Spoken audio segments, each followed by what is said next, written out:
button, Clint. I knew you were going to say that.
It's time for high school football, presented by Sarshone Auto Group on Q92 and the Q92 Sports Network.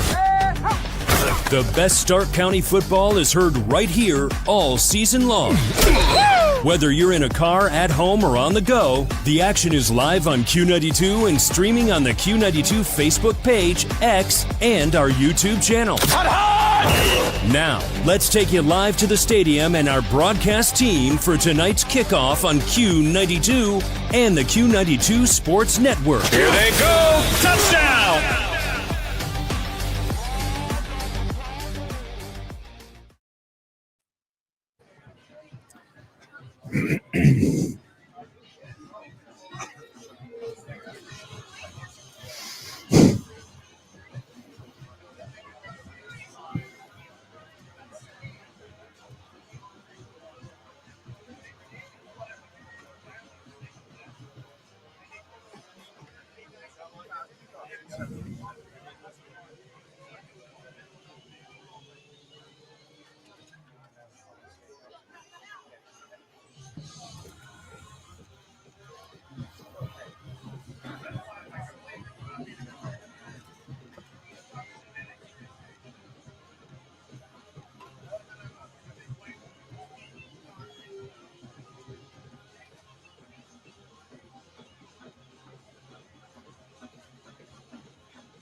From Jerome T. Osborne Stadium in Mentor, it's time for high school playoff football action, Division I style.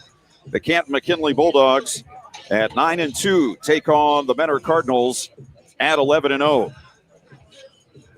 Clint Scroggs and Brian Beatty with you here in the booth at the JTO. Ryan Bevere down on the field, and we have a perfect night for football. Temperatures in the 40s. No chance of precipitation, a fast track as we get set for a third round, a Region 1 semifinal game between McKinley and Mentor. Mentor has won 7 of 11 games against Canton McKinley. They lost the first 4. They won them all since then. They're 2-4 in the regular season, 5-0 in the playoffs. These two teams met last year, and Mentor won the game at Medina by a score of 31-0. It was 3-0 at halftime, but Mentor forced 3 second-half turnovers, turning them into 4 touchdowns, 3 on the ground, 1 through the air. McKinley had averaged 42 points in its first 2 playoff wins, but were shut out in that game as they entered Mentor territory only 3 times the entire night. Last week, Canton McKinley with a victory over Medina. Medina had beat Strongsville 28-25, but they got only 30 yards in the first half. The Bulldogs led just 7-0. It was 7-7 when Medina took the second off kickoff down the field, but the Bulldogs established the run and went on to pull away for the victory. Mentor last week, the game was over at halftime. They played Jackson, won at 52-6, but their All-Ohio running back candidate, Jackson Farley, left with a knee injury. We do not expect to see him tonight, but the Mentor offensive line is good enough, most cases, that any one of 2 or 3 backs behind could do the job. We have 3 other games tonight on the Q92 Sports Network, and we will tell you about those in just a few moments, and then we'll hear from the head coach of the Bulldogs, Renzi Parnell. That's all coming up in just a few moments. Glad you could join us tonight on the Q92 Sports Network as we get ready for high school football between the Canton McKinley Bulldogs and the Mentor Cardinals. We'll send it back to the studio. We'll hear those previews and Renzi Parnell and get you ready for kickoff coming up just a few minutes after 7 tonight. So stay tuned. You're listening to high school football presented by the Sarshone Auto Group on Q92.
semifinal play as they come off of a very nice win a week ago at home as they took out the Norton Panthers.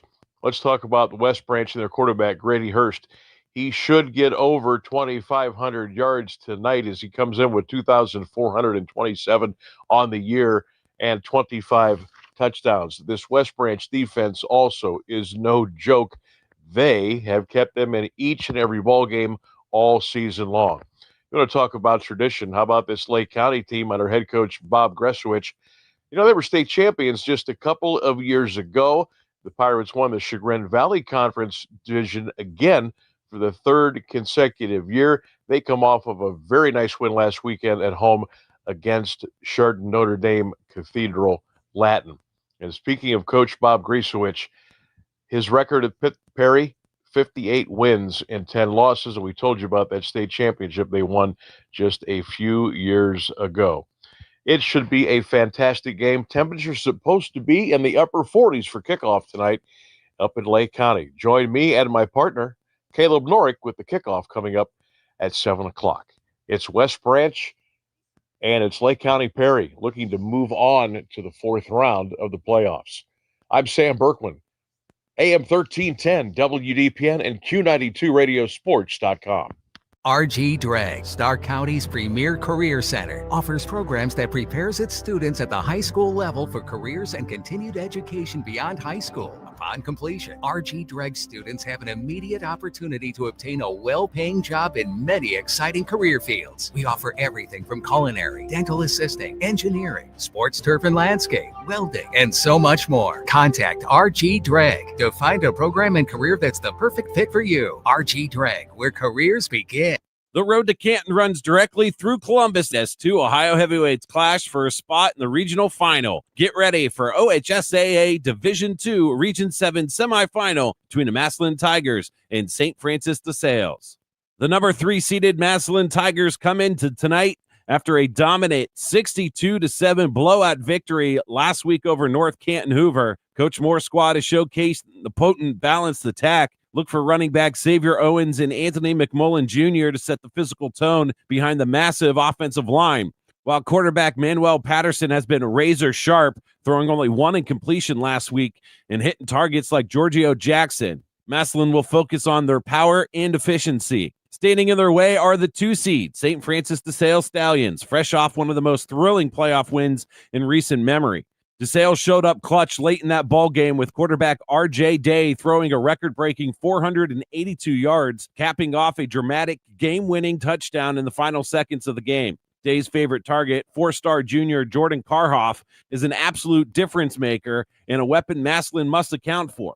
The regional semifinals comes down to a classic battle of strengths. Can the vaunted Massillon defensive line, anchored by Zayshawn Murray, pressure R.J. Day and contain the Stallions' explosive passing attack? Or will the DeSales offensive line create enough time for Day to strike deep and add another dramatic chapter to their incredible playoff run? It's the battle for the Division II Region 7 semifinals. You can hear all the action tonight at 7 o'clock on Q92 Sports Network. Join me, Ryan Keller, and my broadcast partner, Derek DeMitt, for all the action. From DeSales High School in Columbus, it's Ryan Keller, Q92 Sports. Go back and relive all the action with Q92 Sports on SoundCloud. Whether it's high school or University of Mount Union football and basketball, we've got you covered from 2016 through today. Catch every thrilling game and heart-pounding moment anytime you want. Q92 Sports is your go-to for local sports action.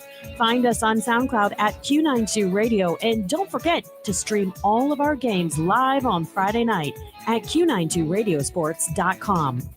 Back here on Q92 as we get set for playoff football action between the Bulldogs of Canton McKinley and Mentor. And we'll talk to the head coach of the Bulldogs, Renzi Parnell. And before we get to this week, let's talk about last week's game against Medina. It seemed to me that coming in off a bye was tougher because you had lost in week 10. How did you see that playing out last week? Yeah, maybe a little bit, but hats off to Medina. They came in energized off a big win themselves and had a good game plan. Our guys battled, so I thought defense did a really good job the whole game, and I felt like offense, we did a good job first half of running the ball, didn't quite finish how we wanted to finish on some of those drives, but then we got it together and accomplished that in the second half. So it was a good win. You're in the postseason in your first season as the head coach. You've been through the whole season, the Massillon week, the playoff first week. What's been your takeaway of being the head coach at Camp McKinley for the first season? Oh, it's really a blessing. I mean, you put things in perspective. It's an honor, it's a blessing to be a head coach and be able to impact some of these young men, some of their lives. Young men's lives. You have had success in the playoffs in the past at Akron Hoban as an assistant coach. What do you see as some of the keys to being successful in the playoffs when there are no easy touches at this point? Yeah, a lot of it sometimes just going back to basics, right? The fundamentals of football. Sometimes we forget where you start is how you finish. So it's just concentrating on those things, and then the game within the game, winning the turnover battle, those type of things. But, I think we'll have the right mindset and, it's going to be a battle. Well, of course, you'll have a battle this week against a familiar foe, at least for McKinley in the playoffs, and that is Mentor going up to their place. And this is an undefeated team. This is a team that's lost only one game in the last few years. And talk about what you see when you see them on film. I mean, they're undefeated for a reason. Really good football team on film. Great size up front, both offense and defense. They're fast, they're physical. So, they got the recipe to be undefeated. You can see why. So, and you can tell they're coached very well as also. You know what I mean? You can see it in the scheme. You can see it in their technique. So it's going to be a tough battle. As far as the schematics go on offense and defense, what can we expect to see Friday night from them? Well, they're balanced. They used to throw the ball around a lot, and now they have a much more balanced team where they're able to throw the ball and run the ball. They got probably one of the best running backs in the state, and they've got an explosive wide receiver core and a quarterback that can get them the ball. So, it makes it tough on us, right? You got a balanced football team up there, and then defensively, they do a really good job of flying to the football, and they play sound. So, you can, like I said, you can tell why they're undefeated. All right, that's Renzi Parnell, the head coach of the Canton McKinley Bulldogs. They take on Mentor this week in the third week of playoff action. And, Coach, congratulations on getting this far, and thanks for your time. Good luck this week. I appreciate it. Go Pups.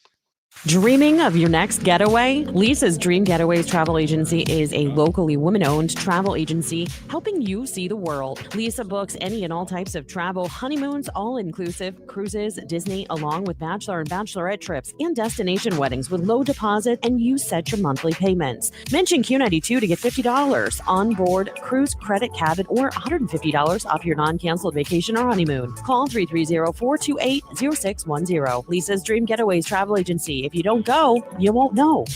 This is high school football presented by Sarshone Auto Group on Q92 and the Q92 Sports Network.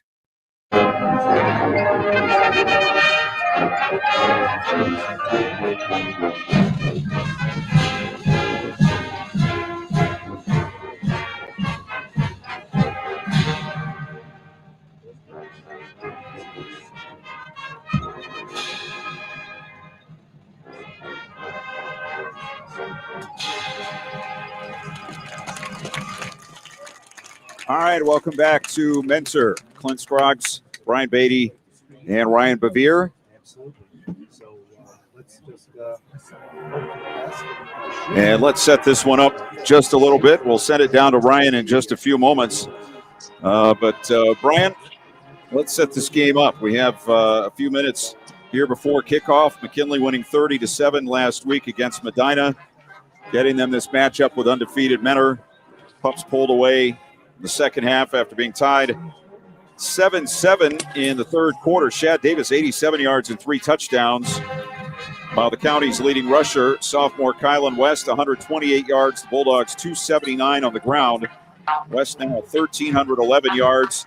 Senior quarterback Trent Hayden, 1,588 yards, 15 touchdowns offensively for the Bulldogs. And I think we'll find out something very quickly whether or not the Bulldogs have a shot here tonight is, can they run the football? Can they run the ball between the tackles against this big, tough Mentor defense? Yeah, absolutely. It starts up front, any game, but, especially, as you go into playoffs, it's all going to start up front. And I think with Trent having experience, being at Hoban last year and being a senior, it's going to be a big part of this game tonight. Him just taking control, eliminating mistakes, and then from there, just completing the passes, getting the first downs, and just playing a mistake-free football game, because that's what you're going to have to do against this ball team. All right, while we have a chance, let's send it down to the side of the field, down there on the track. I see Ryan Bevere is out there, and let's see what he has to say as we get set for this game tonight. Ryan, what do you see down there? It's a beautiful night for football, Clint. We got 50-degree weather. Shout out to the Mentor Cardinal Marching Band. That was a beautiful playing of the national anthem.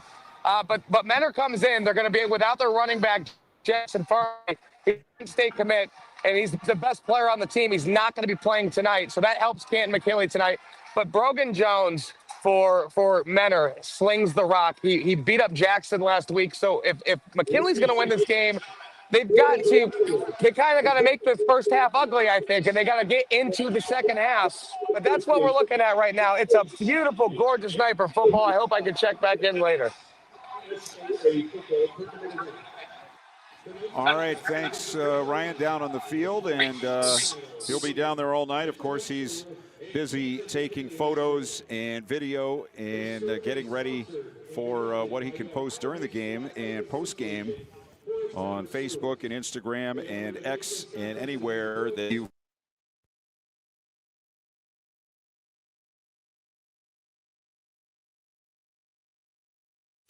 Northeast Ohio knows football, and Sarshone Auto Group knows Northeast Ohio. As an official partner of the Cleveland Browns, Sarshone Auto Group serves our community with the best selection and the best service. From Ford, Chevy, Chrysler, Dodge, Jeep, Ram, and more. From the toughest trucks to the SUVs that fit your family. Sarshone Auto Group, an official partner of the Cleveland Browns, and the place where Northeast Ohio comes to drive. Visit sarshone.com. This is high school football presented by Sarshone Auto Group on Q92 and the Q92 Sports Network. And welcome back to Mentor as we get set for the Mentor Cardinals and the Canton McKinley Bulldogs. We mentioned the offense for McKinley. Their defense led by linebacker Antonio Stevens, 96 tackles, 14 for loss, and Colin Hinkle leading with 16 TFLs and 7 sacks. Bulldogs have not allowed more than 25 points in a game this season and surrender an average of 14.5.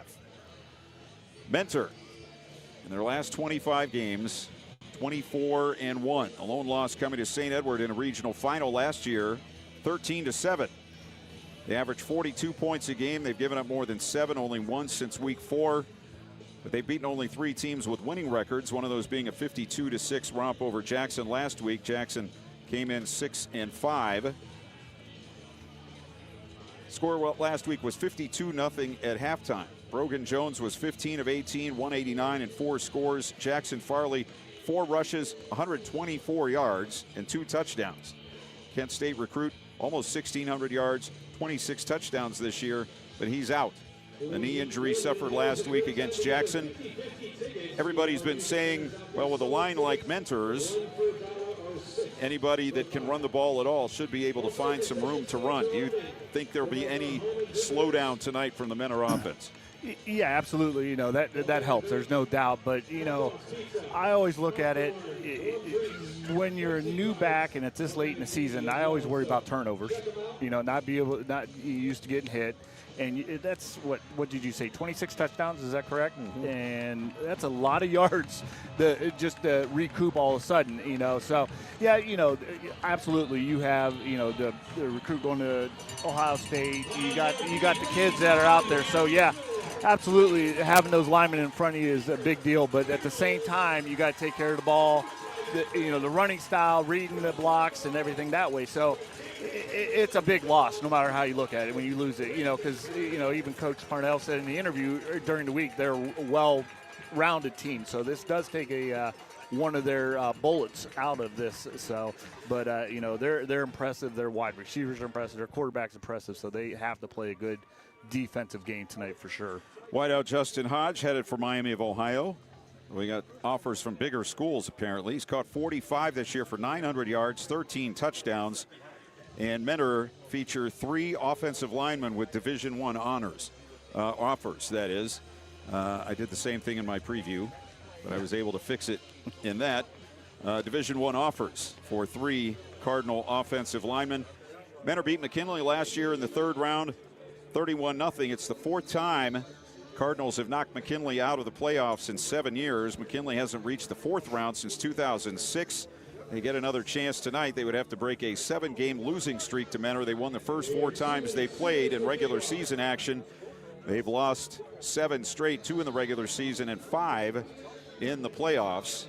So we are just about set for kickoff here tonight. McKinley will be in the traveling white jerseys, red numbers trimmed in black, black pants, red and white stripes, the black helmet with the silver and red across the top, and the black face mask. Mentor,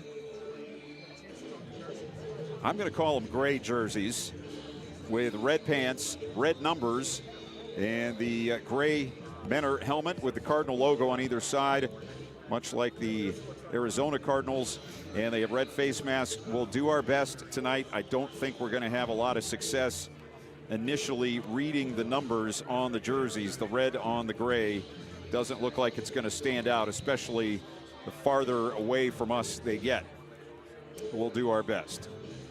Mentor will kick off.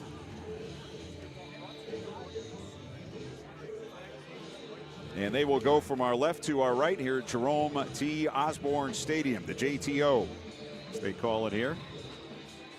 And 2 back for McKinley.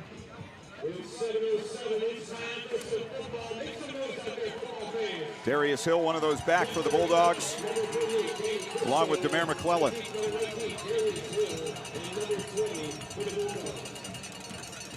So we are set to go. Regional semifinal here on Q92 and Q92radiosports.com, the Q92 Radio Sports Network. One late coming on for McKinley. Now he's ready. He's having a little trouble with the face mask or the chin strap, it looked like. So he's back out there and ready to go. Here is the kick from the 40, and it's going to come down to McClellan right on the goal line. Out to the 5, to the 10, and only to about the 18 or 19-yard line. So that's where the Bulldogs will start, 1st and 10. Their quarterback is Trent Hayden. He's completed 62% of his passes this year, 15 touchdowns, 9 interceptions. And they will come right to the line of scrimmage from the far sideline.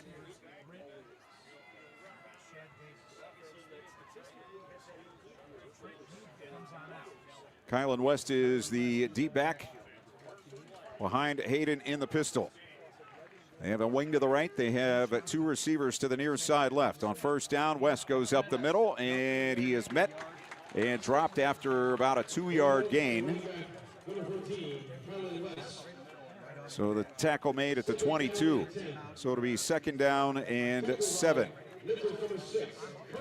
Tackle by Carson Walk. One of the top tackler on the Mentor squad. 2 receivers will come to the near side now. One out to the right. Hayden again in the pistol with a back to his left. And on 2nd down, up the middle they go, and a hit is put on right at the line of scrimmage.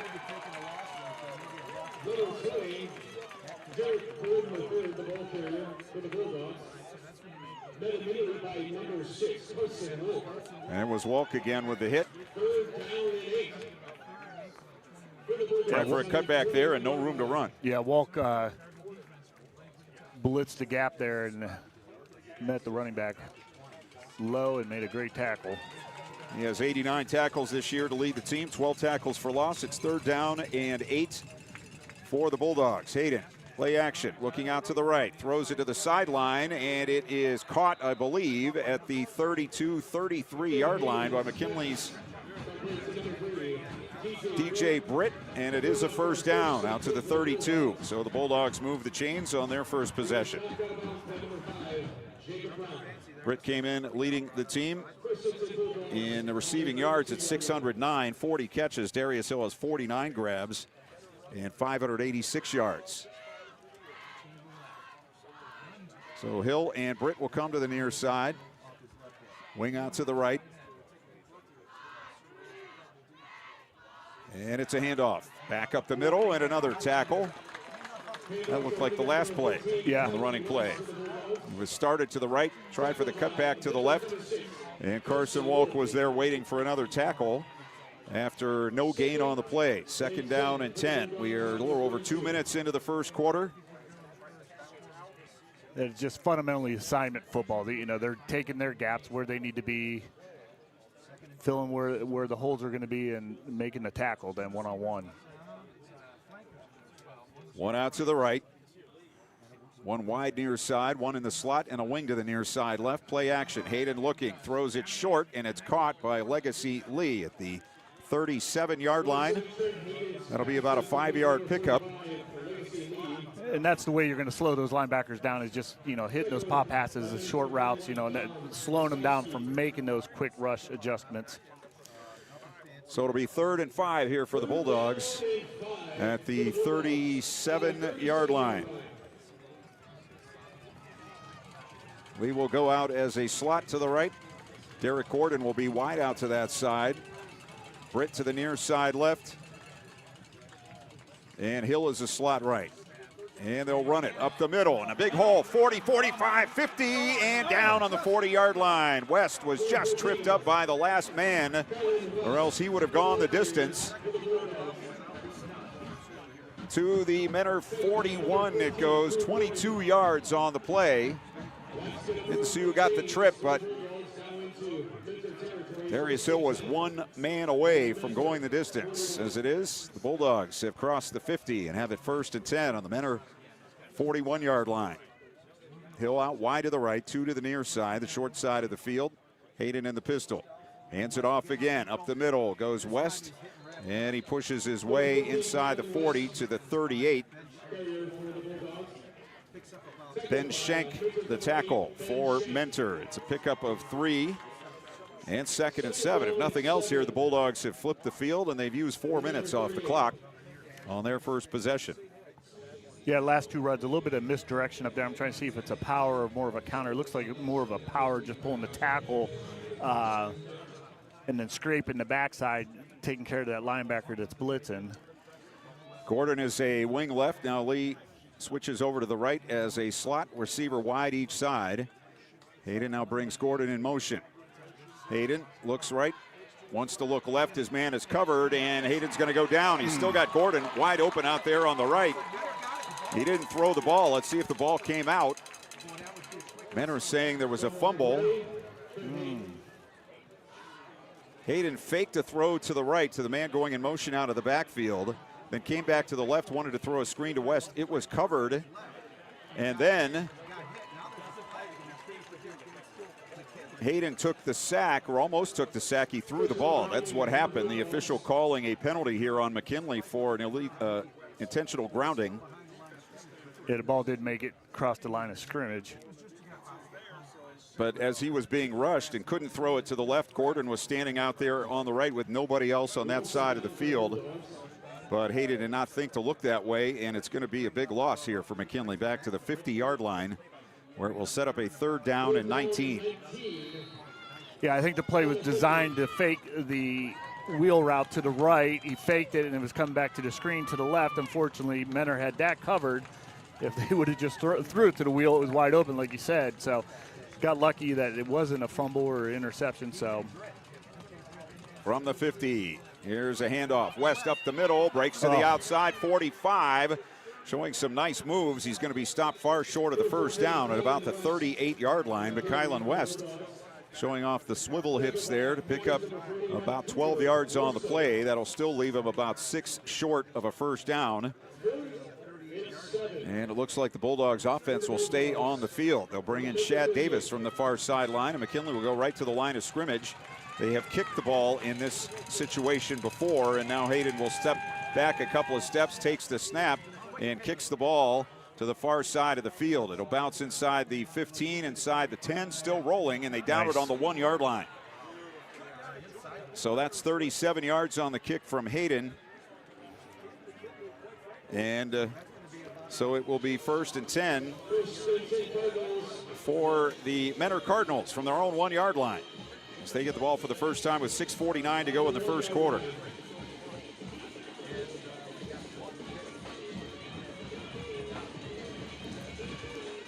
Mogador up 12-0 on East Canton in the first quarter. Massillon up on DeSales in the first.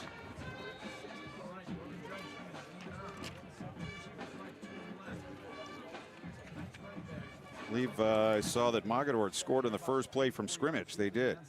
56-yard run. On first down for Mentor in the pistol. It's a handoff, and he barely got out of the end zone. He's going to be stopped short of the 1-yard line.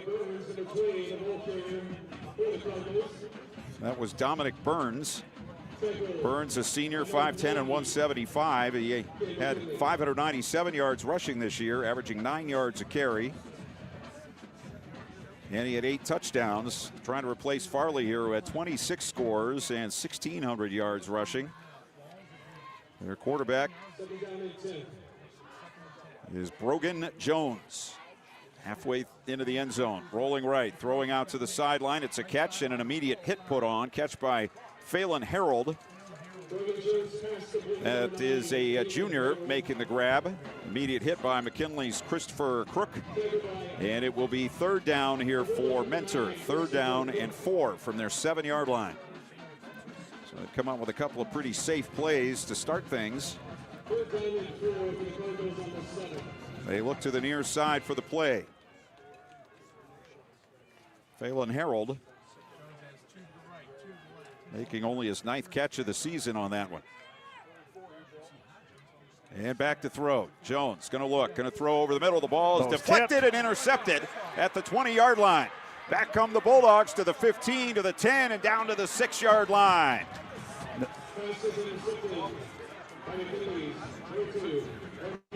I believe it was Amari Mitchell who ended up with the football for McKinley.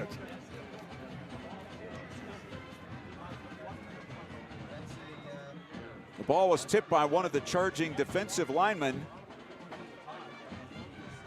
and was intercepted and brought back to the 6.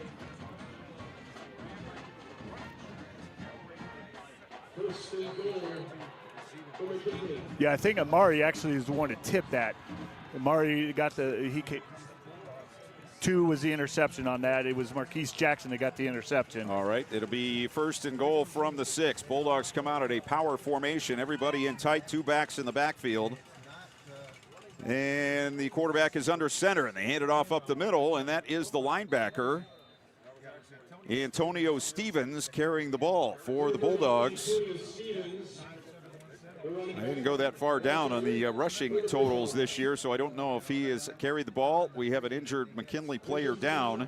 It's like one of the linemen down at the 5 as the running play went to the 3. So the clock will stop with 5:08 to go in the first quarter. McKinley and Mentor are scoreless, and the Bulldogs, after an interception, have it on the Mentor 3-yard line. Yeah, McKinley's want to take advantage of this field position, this interception for sure. Can't tell who the injured player is. He's down on his stomach on the field. 3 trainers around him now. He's up on his feet. And that is 72, Gabe Hinkle, junior offensive lineman, 6 feet and 240. So he'll go off under his own power. Bulldogs will have it now 2nd and goal on the 3, as they have a new wrinkle on offense, and they'll go right back with it. They have Lee as a tight end to the right. They have Hinkle as a tight end to the left. They have Darius Hill under center, and they have 3 backs in the backfield. Hill takes the snap. Fakes the handoff. He's going to turn it up himself and run it down to the 1.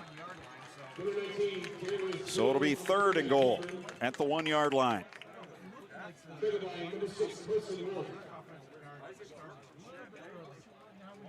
Interesting, adding a whole new package here for week 13 for the Bulldogs. They will again line up the same as Hill comes in from the far side with the play. They'll go to the line of scrimmage with 15 on the play clock, 4:28 left in the first of a scoreless game. Hill under center. He turns, hands it off, up the middle, still pushing, still no signal yet. It's not a touchdown. He did not get in. That might have been Stevens again carrying the football. But the Menor defense holding strong. They stopped the clock with 4:01. Actually, Stevens has to go out because he lost his helmet. So they'll have to bring in someone else here for this fourth down play. Bulldogs 4th down and goal from inside the 1. It doesn't look like he's hesitating. It looks like he's going for it. Hill coming back in with the play.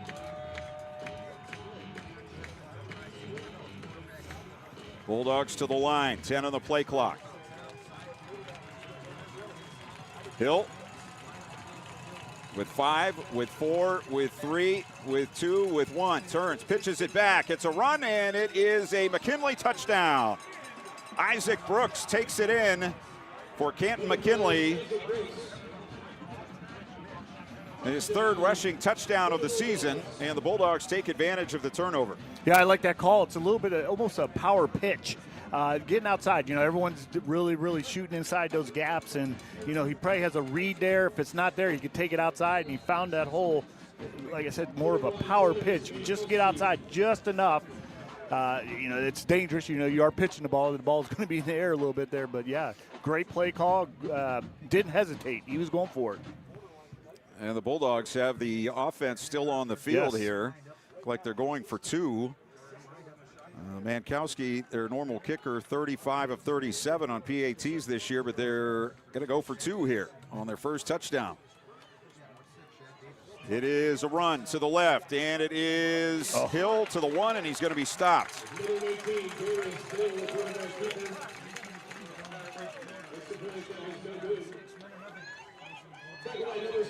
So we have a timeout on the field. 3:33 left in the first quarter. McKinley 6, Menor nothing. You're listening to High School Football, presented by the Sarshone Auto Group on Q92.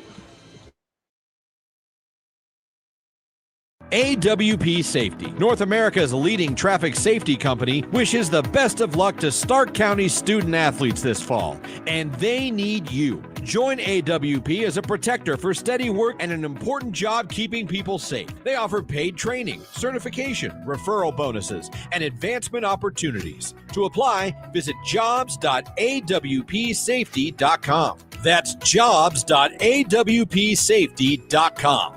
This is high school football presented by Sarshone Auto Group on Q92 and the Q92 Sports Network.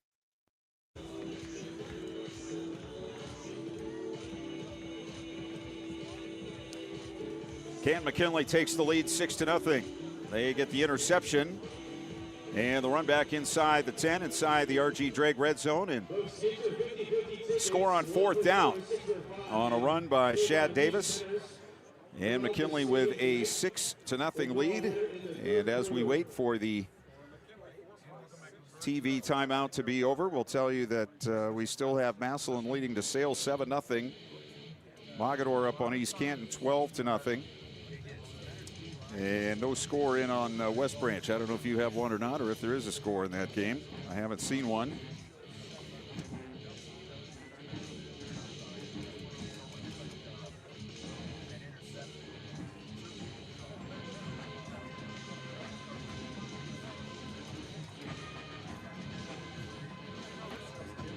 That's a great start for McKinley. I mean, you couldn't draw it up. They had the one misfortune on that one play, just was well covered. I thought it was a well-designed play, but the pooch kick was, getting inside the 2 there, limited the play call for Menor, a great blitz, and a tip ball. And then, going for it on 4th down with a new little twist there on the offense and going for 2. I think Coach thinks he needs points tonight, so I give him credit. He's probably preached that all week. This is what we're going to do. This is how we're going to do it. So I would run away from Mr. Wolk, though. He comes up and he lays the lumber. I mean, he's And he's made every tackle so far tonight. And when he makes it, you go backwards. You're not going forward, that's for sure. So he's listed as a linebacker. And he wears number 6. I think, oh, no, he's not that big. He's 6'2" and 220. Yeah. So McKinley will kick off. Thomas Mankowski will do the honors. 2 back deep for Mentor standing inside their 5-yard line.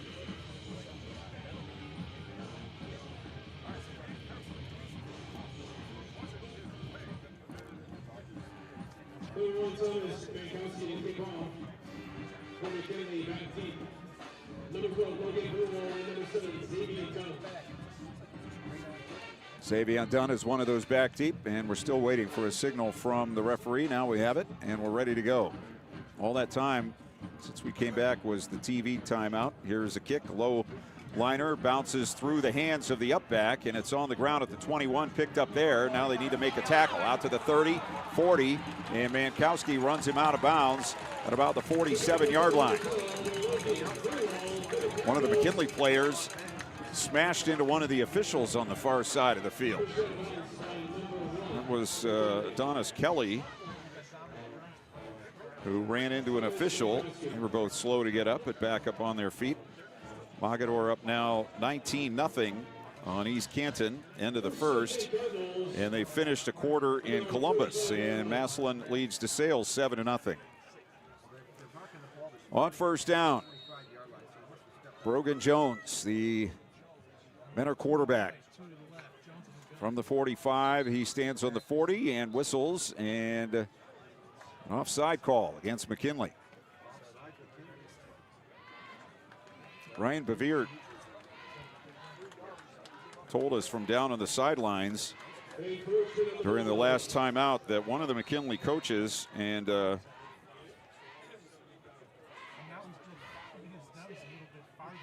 one of the chain gang people, we'll wait till this play is over on 1st and 5, and it's a run up the middle, and it's going to be a first down to the 42-yard line.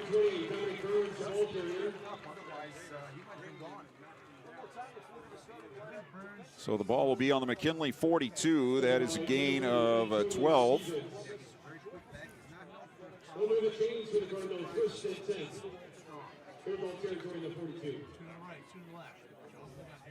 And with 2 receivers each way, it's a fake. Jones running outside to the left, and he gets crunched down on the 39-yard line. One of the Bulldogs came in and hit him with a form tackle. Tackle by Marquise Jackson for McKinley. Second down and 7 on the McKinley 39. We're 2:50 to go in the first quarter. And it is 6-0 for the Bulldogs. Cardinals look to the near side for the play. They have 3 receivers to the near side, 1 out to the left. And it's going to be another quarterback run, and he's down for no gain, but the Bulldogs grabbed his face mask.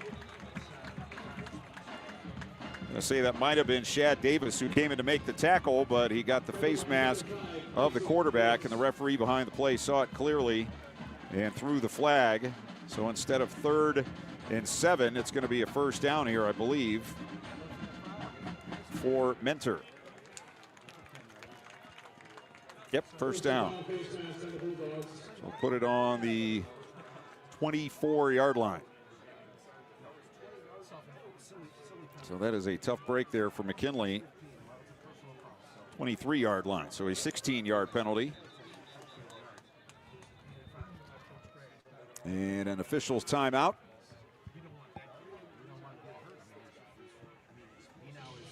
And we had an injured McKinley player on the far side of the field. That's Marquise Jackson, who was being helped off the field to the far side. So we have a timeout. Let's take it. 6-0 McKinley. 2:25 left in the first quarter. Let's see, is it a full timeout? No, I don't know. We'll just keep it here, just in case. It was not an official timeout, as Mogador scored again, unfortunately, against East Canton. They now lead 26-0 early in the second quarter. That was an interception return for Mogador. So from the 23, 1st and 10 for Mentor. Late first quarter, they have two receivers to each side. Jones, play action, being chased, throws near side, it's caught, and the receiver goes down on the 21-yard line. Phelan Harold with his second catch of the evening. It's going to be a gain of about 2 yards on the play. Jones was being tripped up as he threw that football. As the Bulldogs brought some pressure. This time they'll come out with a tight formation. 3 receivers bunched to the near side. Receivers to the left as well. Actually 2 each way. They will run it up the middle. And a flag is down as Dominic Burns carries it to about the 18-yard line. That flag came from the umpire.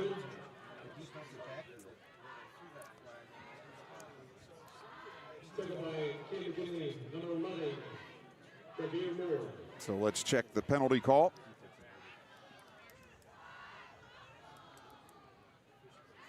One minute 32 seconds remaining in our first quarter.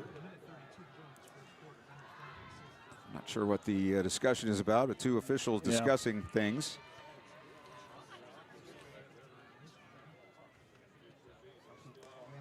It was a hand to the face call against Menor.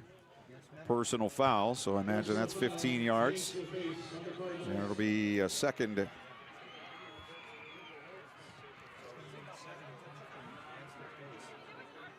be second down. They'll move the ball out to the 36. So it'll be second down and 23 from the 36-yard line. Second down and 23 on the 36. Massillon up 13-0 on DeSales as the throw comes to the near side, deflected again. And a catch and a run inside the 30, inside the 20, down to the 15-yard line. Got a flag on the play. Yeah. That again was Harold making the catch. Pass was deflected at the line of scrimmage, but it got out there to the receiver. He was able to work inside a block and take it inside the 20, but it's a block in the back against Menor. The slip play there, quick pass out, the tackle slips out, makes the block, and he just manhandled the DB for McKinley. I'm not sure who it was exactly. Like I said, it's hard to see those numbers, but that was definitely a hold. So twice now, Menor moving themselves backwards. We're at 1:15 left in the first quarter. McKinley leads 6-0. Menor on the 41. So it's second now and 27.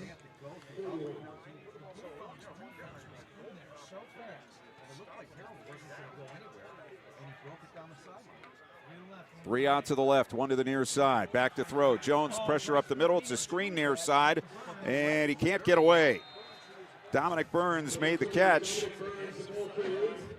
He had Stevens there first, and then the help came.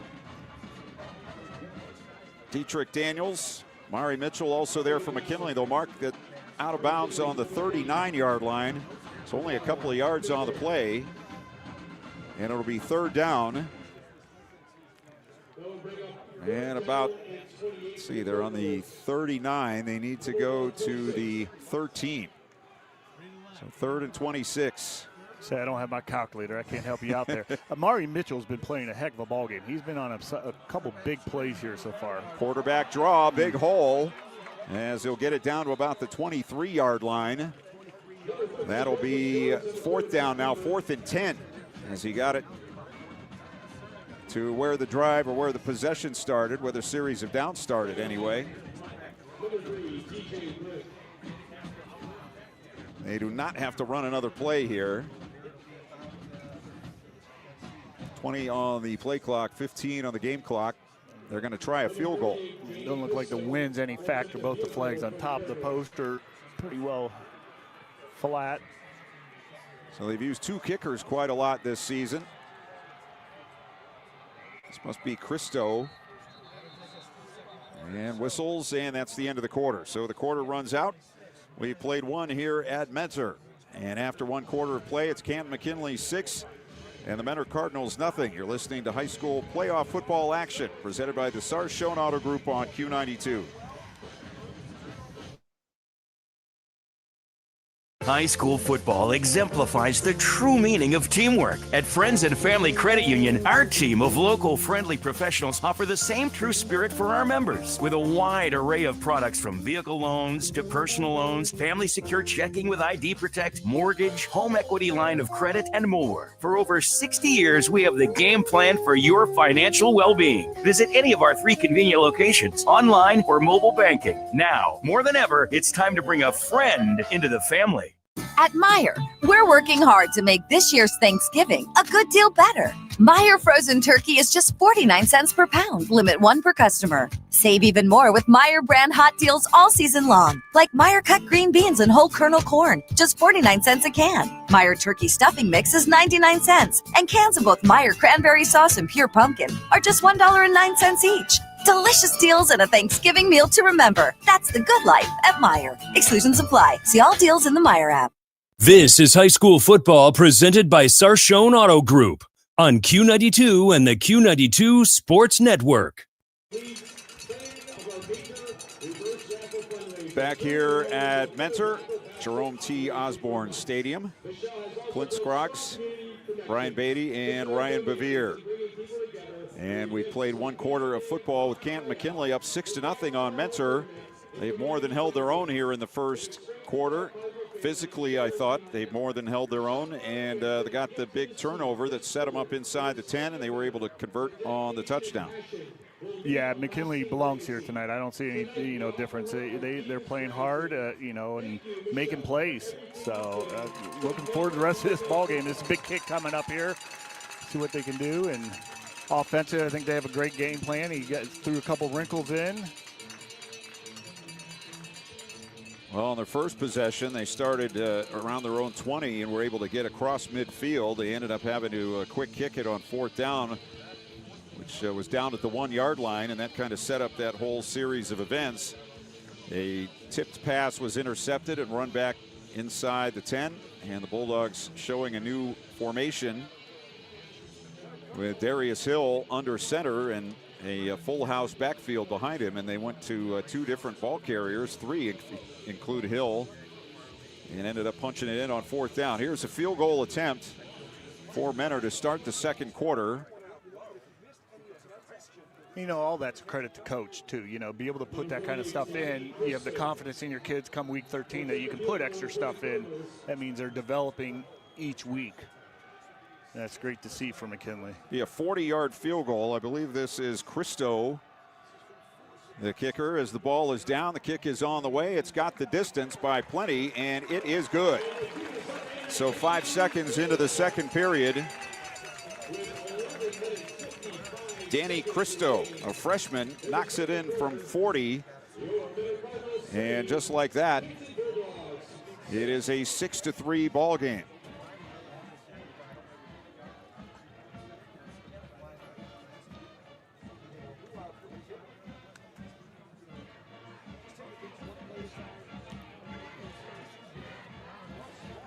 Massillon leading DeSales 13-0.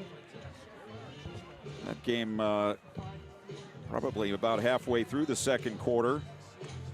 Perry and West Branch scoreless at the end of the first quarter up in Lake County.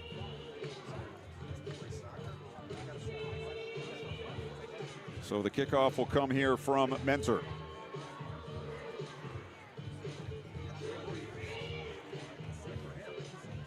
And it will be Christo to kick it off.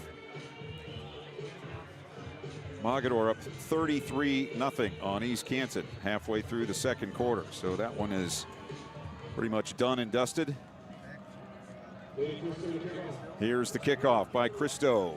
High, deep one. And it will carry into the end zone for a touchback as Darius Hill watched that one sail over his head. So 1st and 10 Bulldogs from the 20-yard line. They lead it 6-3 here early in the second period.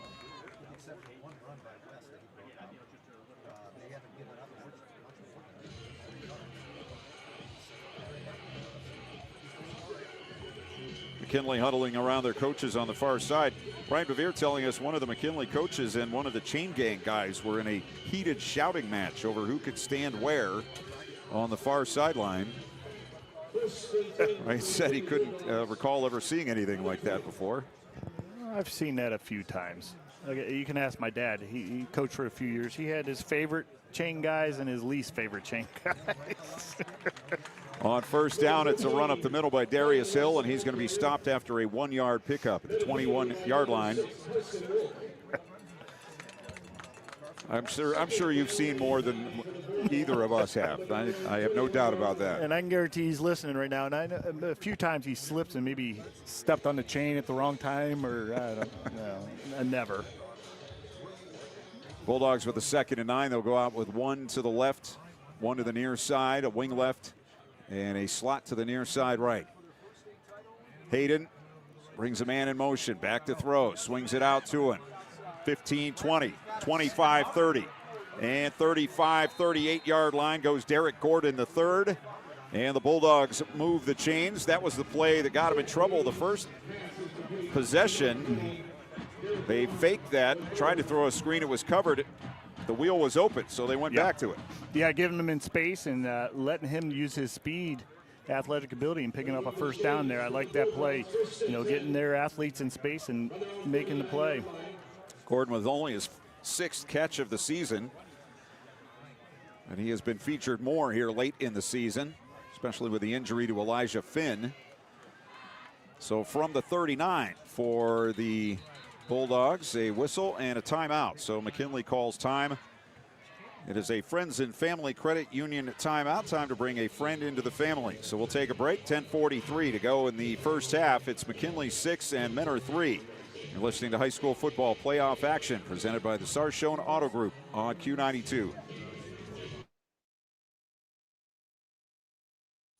Northeast Ohio knows football, and Sarshone Auto Group knows Northeast Ohio. As an official partner of the Cleveland Browns, Sarshone Auto Group serves our community with the best selection and the best service. From Ford, Chevy, Chrysler, Dodge, Jeep, Ram, and more. From the toughest trucks to the SUVs that fit your family. Sarshone Auto Group, an official partner of the Cleveland Browns, and the place where Northeast Ohio comes to drive. Visit sarshone.com. This is high school football presented by Sarshone Auto Group on Q92 and the Q92 Sports Network.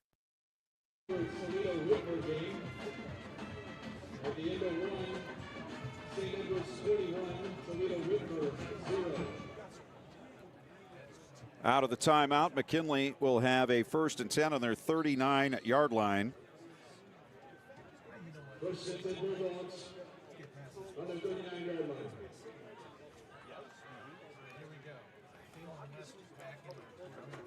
They will have Hayden in the pistol once again. One receiver out to the far side, one to the near side, a wing and a tight end to the right. Play action. Hayden throwing the slant, and it's caught at the 45, 46-yard line by DJ Britt.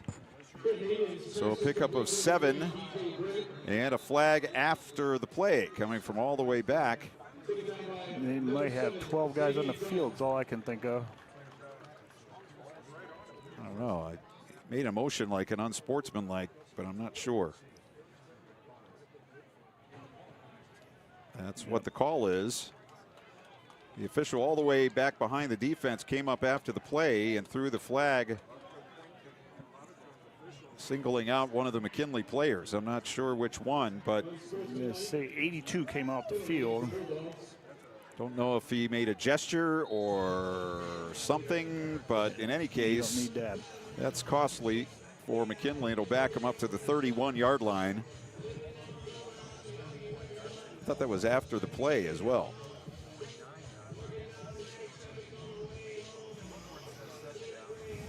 Well, the yard marker says 3rd down, so it'll be 3rd and 18 from the 31 to the 49. That doesn't seem right. They're going to call it delay a game.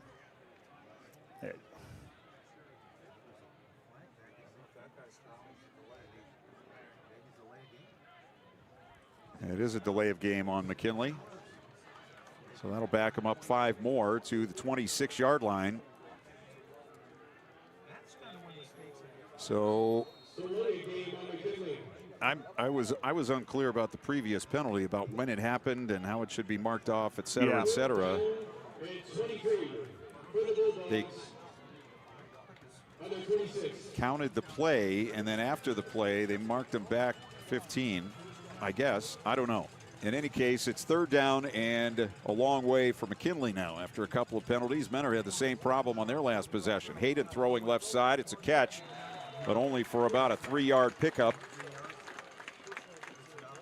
That catch by Legacy Lee, the sophomore, gets him out to the 29-yard line, where it will be 4th down and 20 for McKinley, and the punt team will come on, I assume. Well, they're going to leave the offense on there. Last time they ran a quick kick, and I'm not sure if there's a problem with Mankowski or they just don't trust him. You're not going for this on 4th and 20 on your own 29-yard line. Here's Hayden. He's going to kick it, and he kicks it to the far side of the field, bounces inside the 40, inside the 30. Man pinned on the sideline, and he'll go down at around the 31-yard line. So that was pretty effective for McKinley, as Menor will now start on their 31 with a 1st and 10, 9:12 to go in the first half. And the Bulldogs leading 6-3. And we have a timeout on the field. So let's take a timeout. 6-3 McKinley, 3 minutes into the second period. You're listening to high school football playoff action. Brought to you by Sarshone Auto Group on Q92. The Q92 Sports Network is your home for the best coverage of high school and Mount Union football and basketball. Be sure you're following us on our social media. Just follow Q92 Sports on Facebook, Instagram, YouTube, X, and Threads. You'll know what games we'll be broadcasting week to week, and we drop photos and videos from all of our high school and Mount Union broadcasts. Be sure to follow Q92 Sports on Facebook, Instagram, YouTube, X, and Threads, and stay connected to the Q92 Sports Network. This is high school football presented by Sarshone Auto Group on Q92 and the Q92 Sports Network.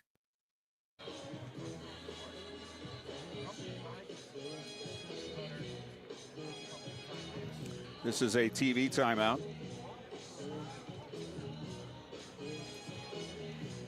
So our game's going to be about twice as long as anybody else's tonight, I think.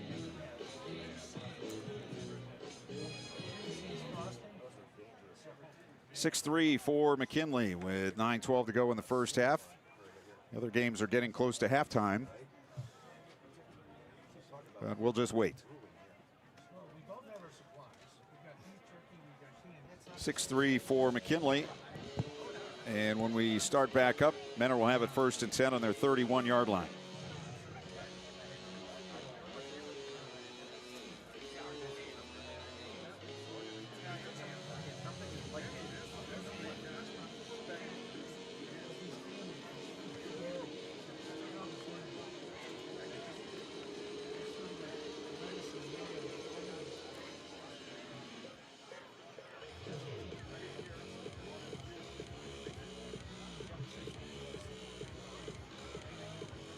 Massillon has taken a 20-0 lead over DeSales with 3 minutes to go in the second quarter. So the Tigers look like they're moving on.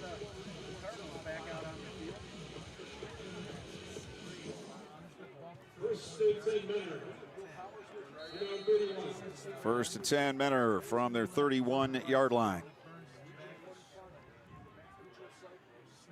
It is a handoff, and running around the right side is Braylon Callahan. He takes the ball out to the 35-yard line. Callahan, the third leading rusher on the team this year, 301 yards, 5.7 average, 6 touchdowns. They have 41 touchdowns on the ground this season. Jones will hand it off again. Callahan trying to run left, and he is bulldogged to the ground by McKinley's Shad Davis. Just got him up around the shoulder pads and threw him down to the turf at the 38-yard line. So it'll be 3rd down and 3 here for the Menor Cardinals from their 38.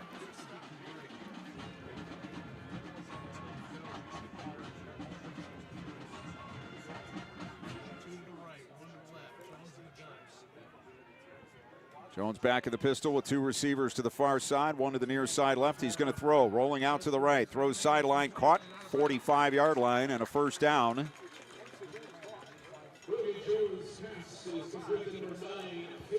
Catch made by Phelan Harold, who's been the featured receiver here tonight. We have not seen anything to Justin Hodge, and I haven't been really paying attention. He is on the field. He's in the slot on the near side of the field, but he's their receiver, leading receiver by a long margin, but has not been targeted so far here tonight. One wide each way. He's in the slot. They'll hand it off up the middle, and a gain of about 2 yards. But McKinley, you don't want to forget about that man, because he will make you pay for it right away. That was Dominic Burns on the carry, 2nd and 8. Yeah, Justin Hodge, a senior, 45 catches, 900 yards. That's a 20-yard average and 13 touchdowns. 2nd and 8 from the McKinley 48. They're lined up, and now they look to the near side for the play. Long count. Jones on a roll to the near side. Looking, throwing, and incomplete. High and away. Intended for Logan Burwald. Burwald, a junior. A junior. Who came in tonight as the second leading receiver. 27 catches, 472 yards, and 6 touchdowns. So it'll be 3rd and 8 here for Mentor from the McKinley, from their 47-yard line. Yeah, once again, Mitchell, number 8, with pressure. Maybe got held a little bit there, but he's really messing up the pass pro. Back to throw. Rush coming. Throw over the middle, and a diving attempt is incomplete at the McKinley 46. Pass intended for Harold, but a little bit low, and maybe a little bit of a rushed throw there for Brogan Jones. Brings up a 4th down and 8, and the punting team coming out. It's a big defensive series for McKinley there to get the offensive off the field and get the ball back there. Not a real positive offensive series for sure, last series for McKinley, so let's see what they can do. It's Jacob Brown out there punting, and he gets it away. Nice high kick, and it'll be taken, and a hit put on just as the ball comes down in the arms of Shad Davis. A dangerous play, but he was able to hold on at the 13-yard line. It'll be 1st and 10. Yeah, great catch, but I recommend a fair catch in that. It's a great, that ball could have landed, it could have been down inside the 10, but just put that hand up and fair catch that ball. So 1st and 10 McKinley with 7:05 to go in the first half. They'll start on their 13-yard line. They have Britt out to the left side, the far side. Trayvon Smith to the near side. Tight end Lee is to the left. And West in the backfield. They have the wing to the left.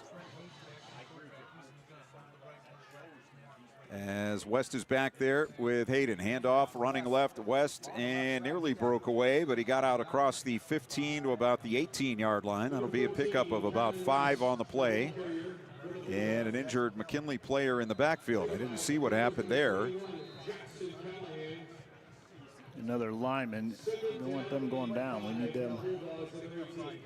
That is 58, which is Kayvon Dawkins, senior, 6'2" and 235. He's able to get up and go off the field under his own power. Looked like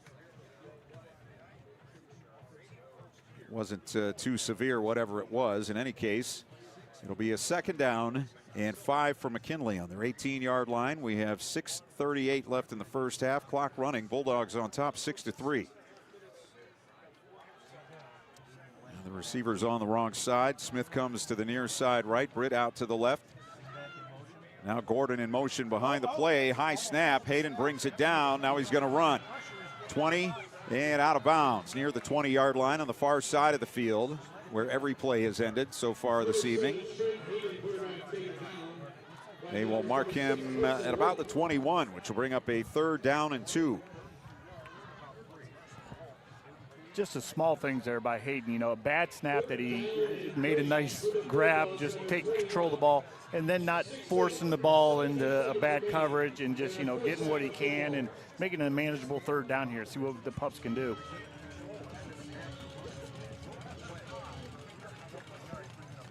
Third down and 2.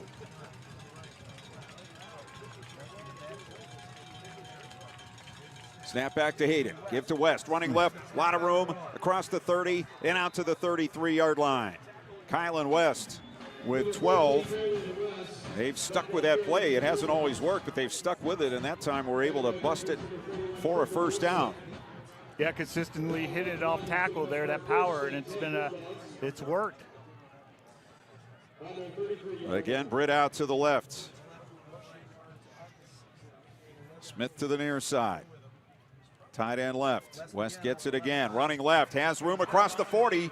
He's across the 50, and he's tripped up as he gets into Mentor territory on the 48-yard line. 19 yards for Kylan West, and the Bulldogs continue to do the job on the ground.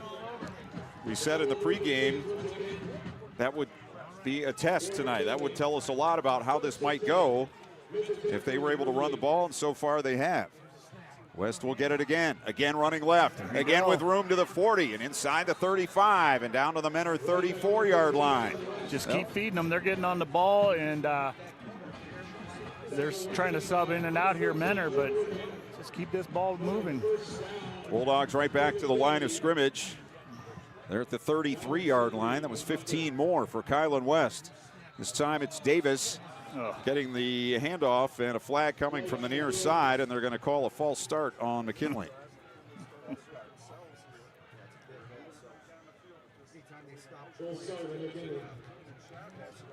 I'm going to say the wideout wasn't set out here, I think. So that backs him up to the 38-yard line where it'll be 1st and 15 with 5:27 to go in the first half. Sometimes the officials get a little winded too, so they want to slow. Yeah, slow the game down. Perry up on West Branch 6-0 with 30 seconds to go in the first half.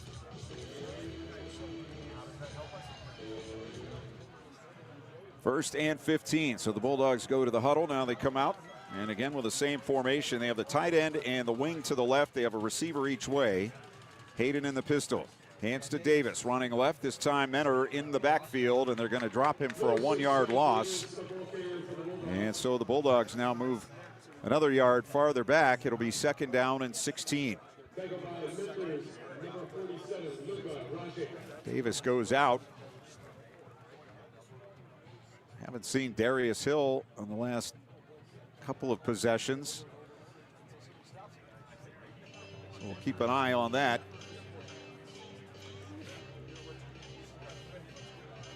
Bulldogs with a 2nd and 16. 10 on the play clock as they come to the line of scrimmage.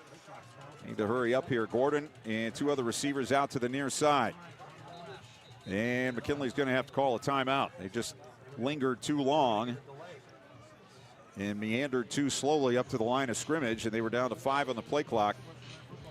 So we have a timeout, a Friends and Family Credit Union timeout, with McKinley leading 6-3 with 4:17 to go in the first half from Mentor.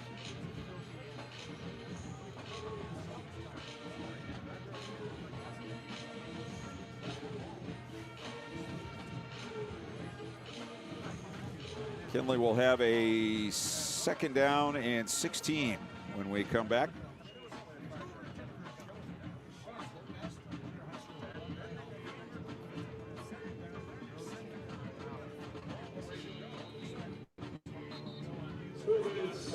Seconds remaining in the first half. Folks, stick around. We've got a great halftime show. McKinley marching band and your fighting Cardinal marching band. One of the best tunes in performing at halftime. Come on up, folks. Just watching up here, cornerback here for Mentor, number 5, looks like he might be hobbled a little bit. I'd like to take a shot at him, one-on-one. It's going to be a pass. Hayden throwing left side, and he throws it right into the arms of a Mentor defender. Was he inbounds? I believe he was. It's going to be an interception. Interception by Xavier Dunn. And that turns the ball back over. Xavier Dunn with his 4th interception of the season, which leads the team. And Mentor's 11th on the year for Trent Hayden. Only his 10th pick. And about 230 attempts on the season. So the Bulldogs had it going. Then had the false start, and then a -1, and then have the interception. So Mentor will take over 1st and 10 on their 27-yard line.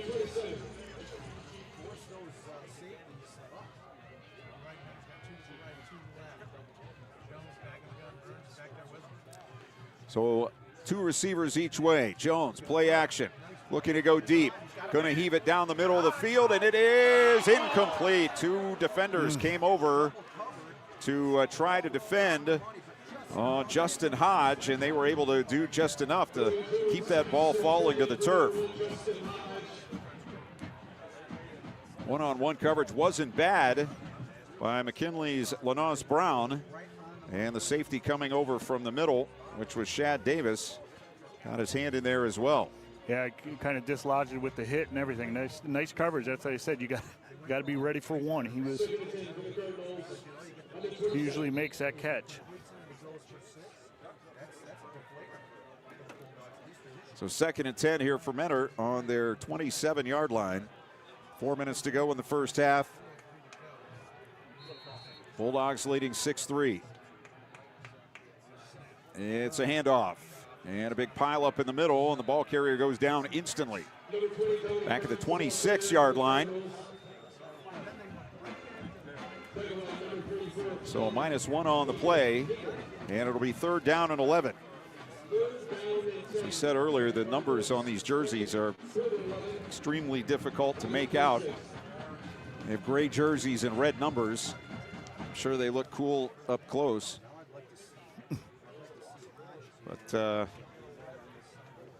obviously a pet peeve of mine, as it would be. 2 receivers each way on 3rd and 11. Jones and whistles, and what? False start against Mentor. So that'll back him up to the 21-yard line and set up a 3rd down and 16.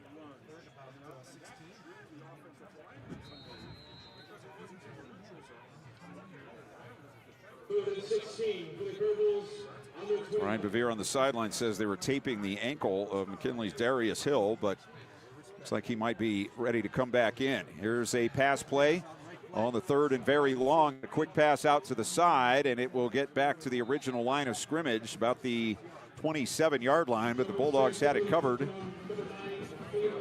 And the clock stops. I don't know why.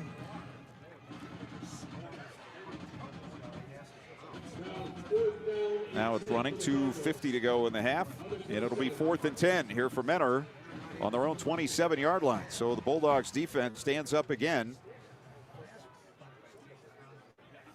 McKinley with a touchdown after an interception and run back inside the 10. They were able to run it in from the 1, went for 2, didn't make it. As the punt is away. Nice high kick, wow. Davis back. He's going to let it go over his head. It takes a sideways bounce, a little bit in Mentor's favor, and they'll down it around the 18-yard line. So 55 on the punt, turns the field position around, and so McKinley will start inside their own 20 with 2:17 to go in the first half.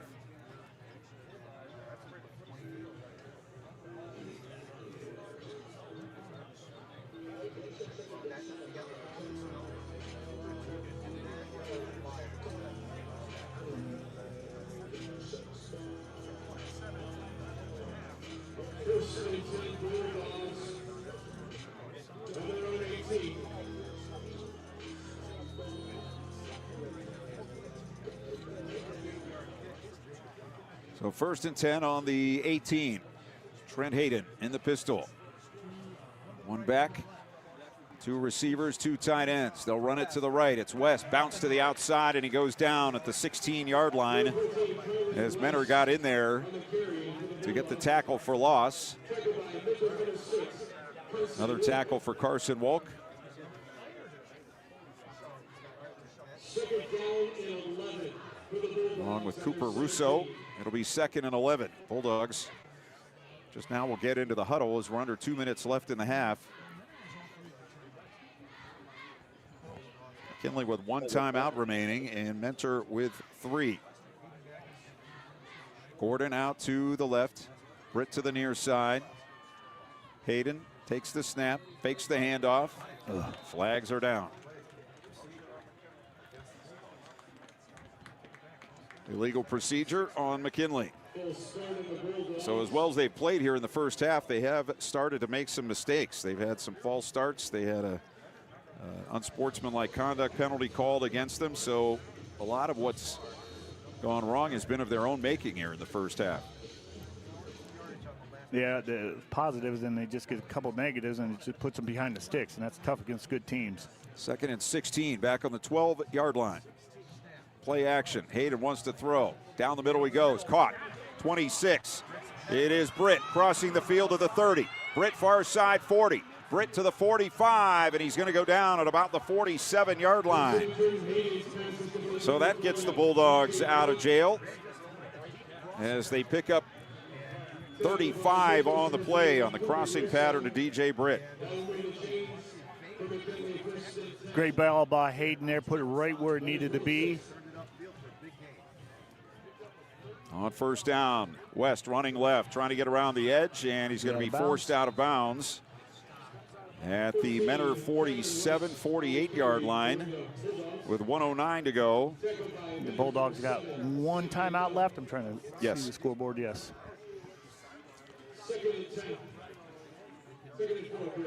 Sales scored on a fumble return, so it's 27-7 for Massillon at halftime in Columbus. Here we have 1:09 to go in the first half. McKinley with a 6-3 lead on Mentor. They'll send Britt out to the left, 1 to the near side right, double wing to the left side. And it's a handoff. West running left, turns it up and trying to struggle through a tackle. He's able to fall forward near the 45-yard line. That sets up a 3rd down and 1 here for McKinley on the Mentor 45. 3rd down and 1 for the Bulldogs.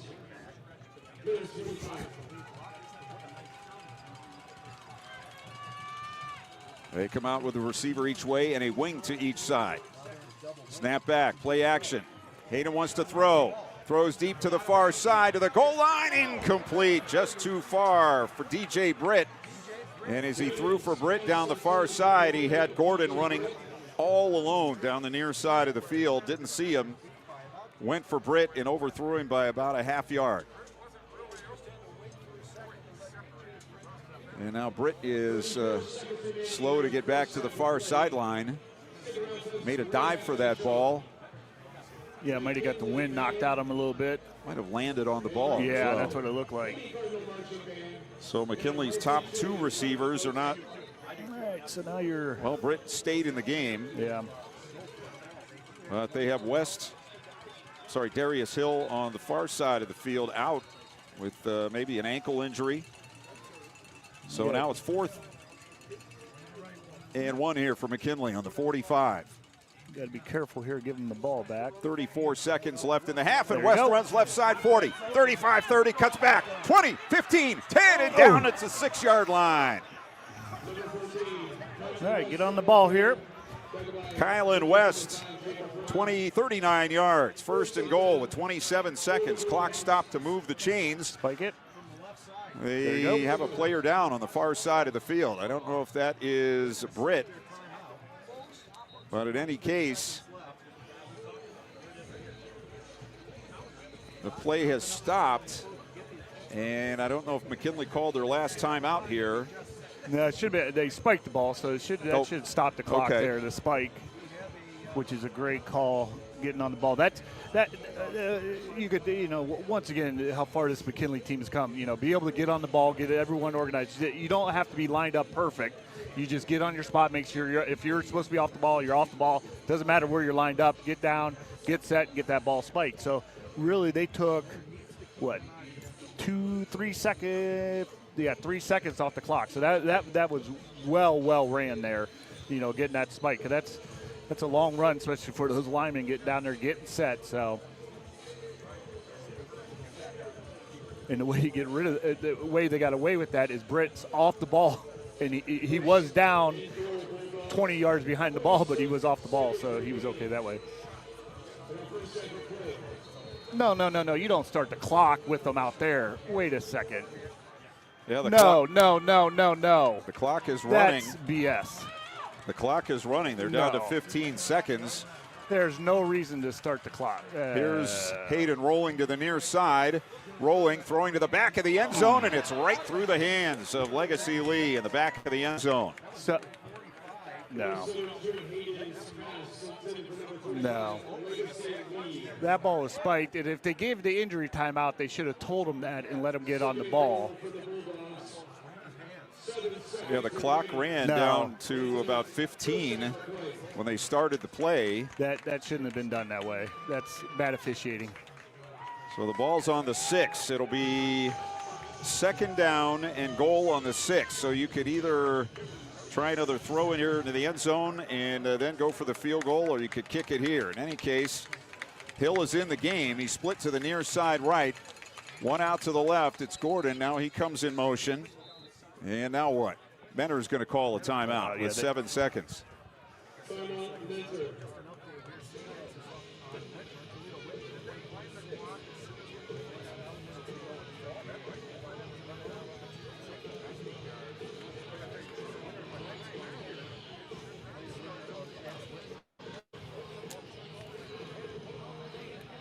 Ugh. 6-3 for McKinley with 7 seconds left in the first half. The Bulldogs with a second and goal on the 6, and we're down to the final 7 seconds of the half, and McKinley with no timeouts remaining. This is a Friends and Family Credit Union timeout, and the Mentor Cardinals took their first.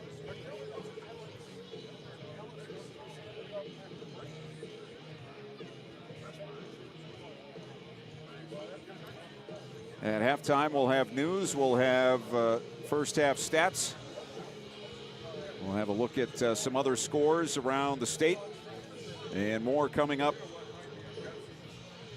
at halftime, which is 7 seconds of football away. So the Bulldogs had it first and goal on the 6 with about 30 seconds to go. And they were lined up on the sideline or huddled on the sideline, and the referee started the clock. So they had to come out and run a play, which was an incomplete pass. Granted, it should have been a touchdown as the pass went right through the hands of the receiver. Second and goal on the 6, 7 seconds. Here comes Gordon in motion again. Rolling right, flag down. Hayden again throwing to the end zone, and it's incomplete with 2 seconds. You got a motion, illegal motion. Was Gordon running toward the line when the ball was snapped? I didn't see it that way, but. And it was the official on the far side of the field that called it. What I think had happened earlier is they had the injured player, which they didn't see, which that's fine. Like I said, he was off the ball. They spiked the ball. The clock should have stopped and then took care of the injured player they didn't see. And then this clock should have never started before then. It just, that's what frustrates you. Work all week and then you let officials mess things up on a Friday night. Well, they're going to try the field goal here. The penalty was declined, so they're going to try the field goal from 23 yards. Mankowski, 4 of 5 on the season. Good snap and hold. Kick is on the way, has the distance, and it is good. So we hit halftime from Mentor. And after 2 quarters of play, our score is Canton McKinley 9 and Mentor 3. So we'll send it back to the studios. And we'll have halftime news. We'll have stats when we come back. We'll have a lot of other stuff for you from Mentor. So we'll send it back to the studios as we say our halftime score. Canton McKinley 9 and Mentor 3. You're listening to High School Football presented by the Sarshone Auto Group on Q92.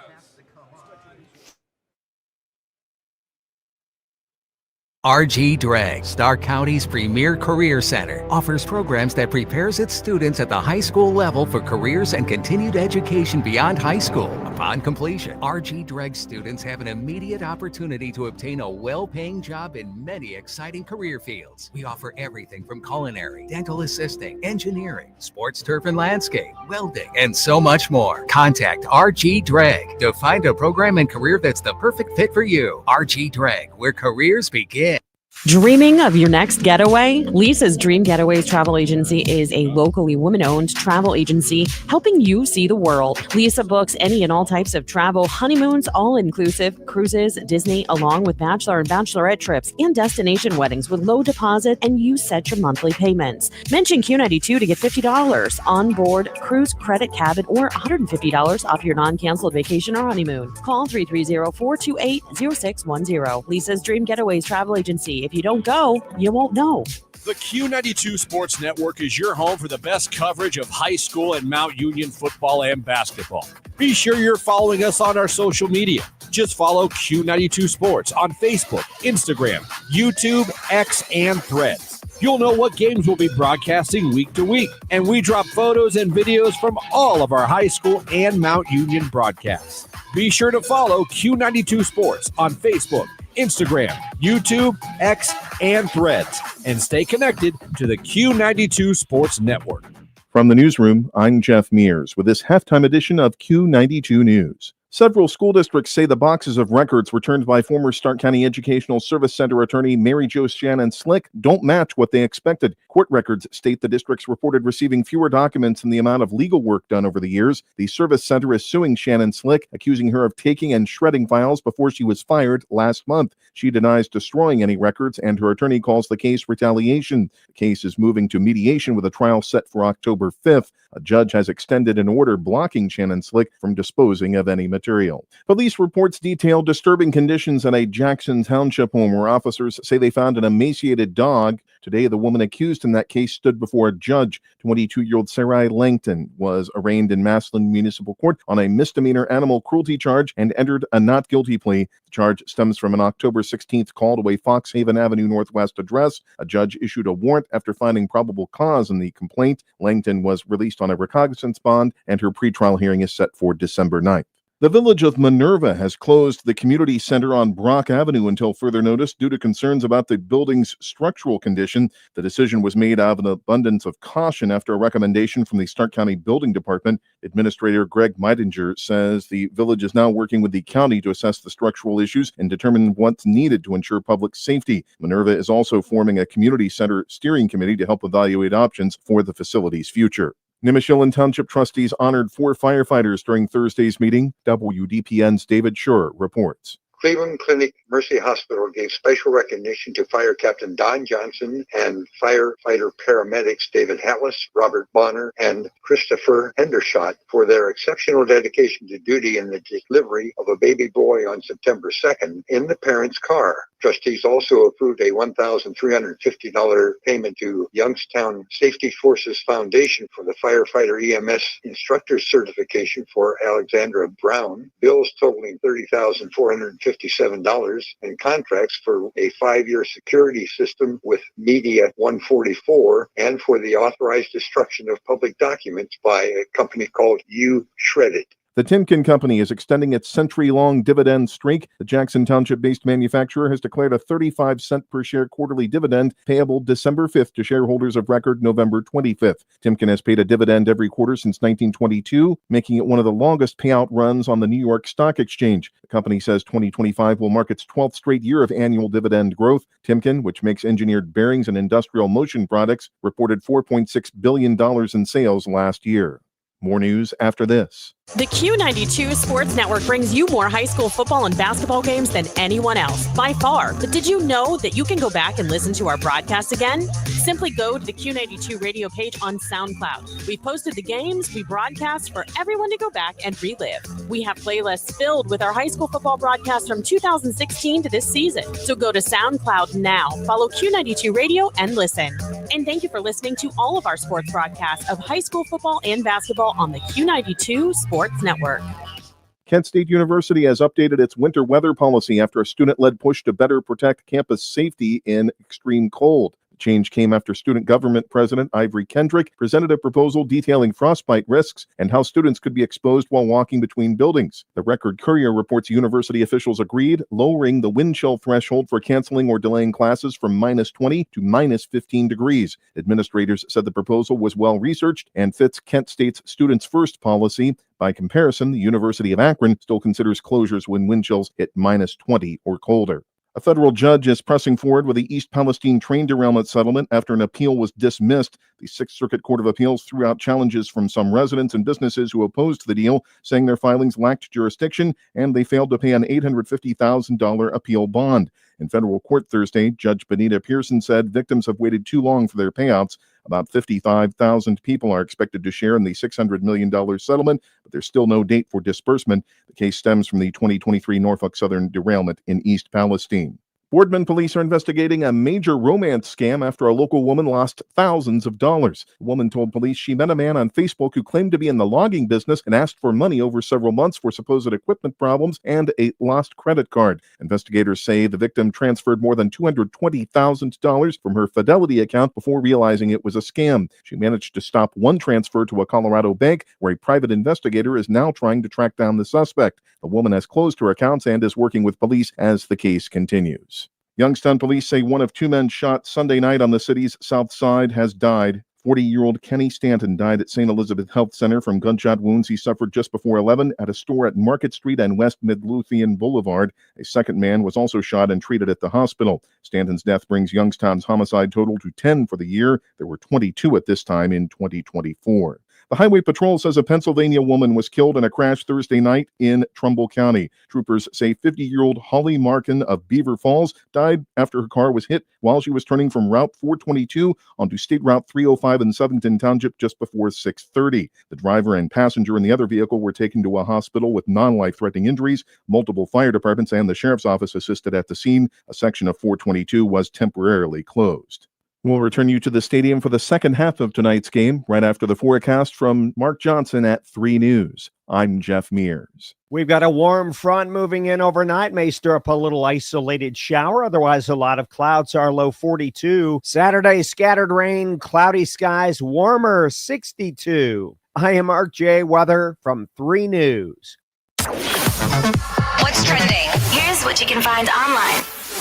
Q92radiosports.com is the official website of the Q92 Sports Network. It's also your home for all of our high school and University of Mount Union football and basketball games. It's where you can stream games live. Go to our SoundCloud page to relive games from the past. You can check out our upcoming broadcast schedule, get scores from around the area, and find your local sports news. It's all just a click away at Q92radiosports.com.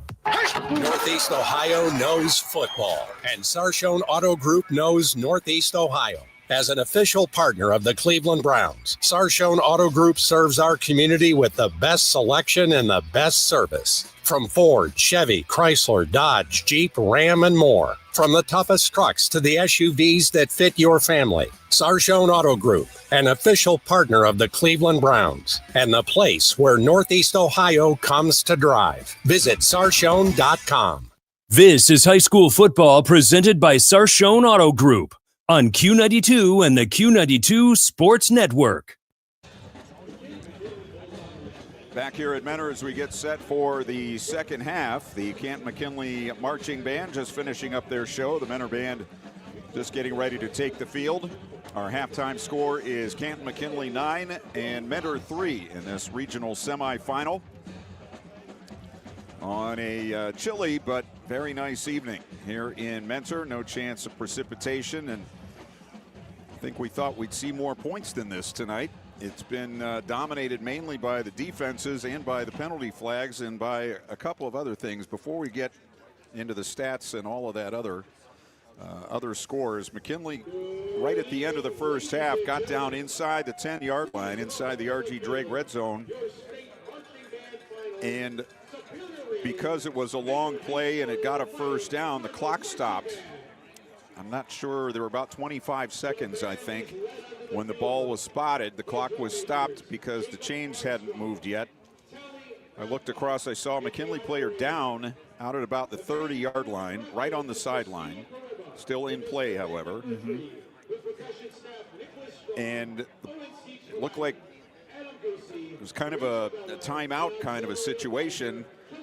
But then the clock started running, and the team's, or at least McKinley's offense, was not on the field ready to run a play, and the clock had started. So you've talked to a lot of people here in the press box during halftime, and they all seem to have the same opinion. Yeah, what happened, they came down and the officials spotted the ball.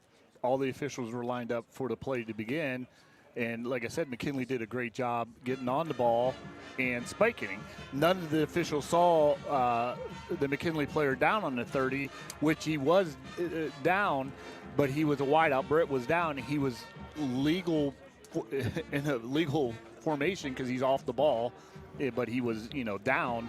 So they spiked the ball, and all of a sudden then they seen he was down, and they start blowing the play dead. Well, they actually ran the play. So that play should have been the play. Then they saw the injured player. Then it's an injury timeout. So when they came back, but an incomplete pass should mean the clock stopped until the snap. Still the next snap. Well, they come, and I think that's why Coach Parnell had another timeout. They come out on the ball, and all of a sudden the clock is running. I don't even think Coach knew it. And all of a sudden, that way they snapped the ball, and I think there was 11 seconds left. And then they get they just missed a touchdown. Ball goes in and out of the hands of the tight end, and then another one. So, but they could have had a little bit more time and opportunity there. Probably run a little bit better play, but just a little miscommunication between the officials together. They should have known there was a spike, and or at least let the coach know that they didn't count the last play, so he could have used a timeout. Well, the timeout they used was the last one they had, so I'm not sure when that got used.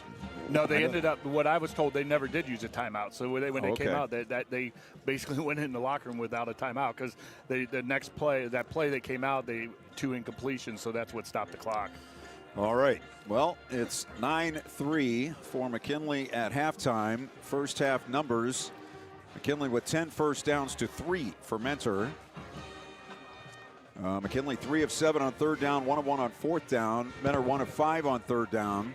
Total plays 33 for the Bulldogs, 18 for the Cardinals. Total yards 220 to 57. We wondered about how much they might miss their top running back here tonight, and it looks like maybe more than even we thought, as last week Jackson Farley suffered a knee injury in the game against Jackson and is not available tonight.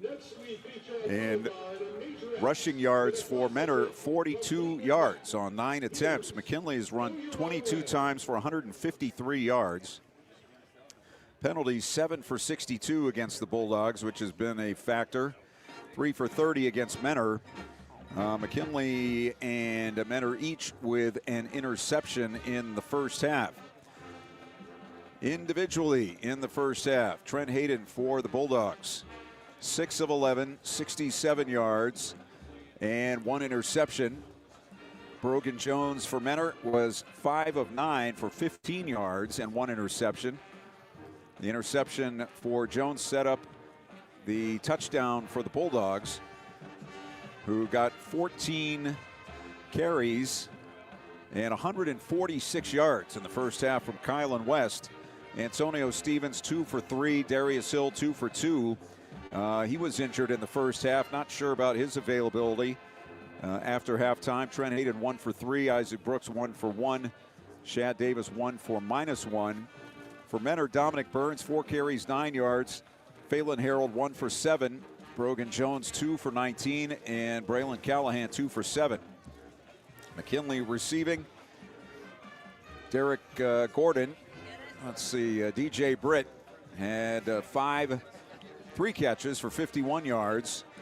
1 for 17 for Gordon. And 2 catches for -1 for Legacy Lee. Mentor had 1 catch for 2 yards from Burns and 4 catches for 13 yards for Phelan Harold. Defensively, they gave the interception to Marquise Jackson, who ran it back 14 yards and set up McKinley's touchdown.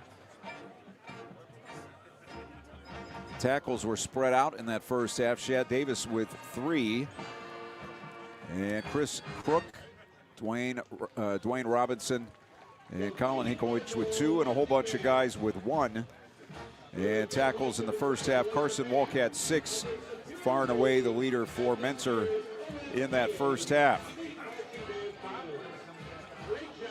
Scoring in the first half, not much of it to talk about. McKinley got a 1-yard run from Isaac Brooks. 5 plays, 6 yards for the Bulldogs. 1:53 off the clock. They went for 2 and failed. So it was 6-0 in the first quarter. Then Mentor with a field goal of 40 yards by Danny Cristo to make it 6-3. And then McKinley with the field goal from 24 yards from Thomas Mankowski on the last play of the first half. That made it 9-3 at halftime. And that is our score.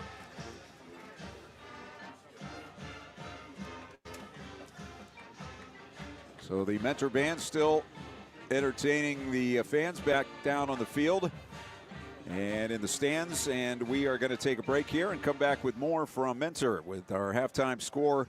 Camp McKinley 9 and Mentor 3. You're listening to High School Football, presented by the Sarshone Auto Group on Q92. Still says. The Q92 Sports Network is your home for the best coverage of high school and Mount Union football and basketball. Be sure you're following us on our social media. Just follow Q92 Sports on Facebook, Instagram, YouTube, X, and Threads. You'll know what games we'll be broadcasting week to week, and we drop photos and videos from all of our high school and Mount Union broadcasts. Be sure to follow Q92 Sports on Facebook, Instagram, YouTube, X, and Threads, and stay connected to the Q92 Sports Network. Go back and relive all the action with Q92 Sports on SoundCloud. Whether it's high school or University of Mount Union football and basketball, we've got you covered from 2016 through today. Catch every thrilling game and heart-pounding moment anytime you want. Q92 Sports is your go-to for local sports action. Find us on SoundCloud at Q92 Radio, and don't forget to stream all of our games live on Friday night at Q92Radiosports.com. This is high school football presented by Sarshone Auto Group on Q92 and the Q92 Sports Network. Back here at Mentor, where the Bulldogs of Camp McKinley lead the Cardinals of Mentor 9-3 at halftime. Other scores involving local teams. We're carrying all these games here on Q92 and the Q92 Sports Network. Perry leading West Branch 6-0 at halftime. Mogador all over East Canton tonight, 40-7 at half. And Columbus DeSales got a score right before halftime. They trail Massillon at the break, 27-7. And McKinley leading here 9-3. Winner of this game plays Lakewood St. Edward next week, it looks like, as they lead Toledo Whitmer by a score of 31-6 in that game. St. Joe leading Canfield by a score of 25-0. Licking Valley up on Steubenville by a 14-0 score. Kirtland leads Smithville 28-7. Rocky River over Medina Buckeye 28-21. Poland and Girard tied at 14 at halftime. As we are in the regional final section of the playoffs. We mentioned Massillon leading DeSales 27-7 at the break. Glenville up on Lake Catholic 7-3 in the third quarter.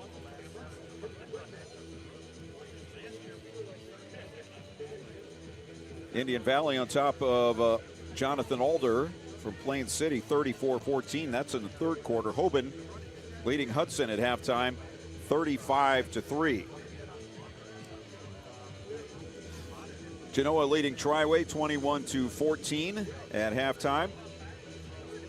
Cardinal Mooney up on Garrettsville Garfield 35-6. Garraway leading Dalton 18-7. We mentioned Mogador leading East Canton by a score of 40-7. That's in the third quarter.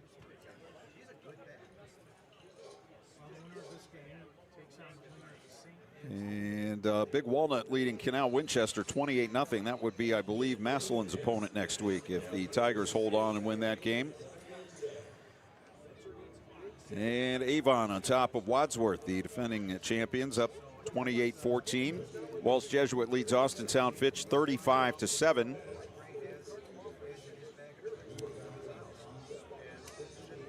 McDonald up on Monroeville 27-13, and that is a look at the high school football playoffs from around the state as we have them right now. Only 16 teams left in each division. All right, we have time. We'll take another timeout here, and we'll come back and get ready for the second half as McKinley leads Mentor 9-3. You're listening to high school football presented by the Sarshone Auto Group on Q92.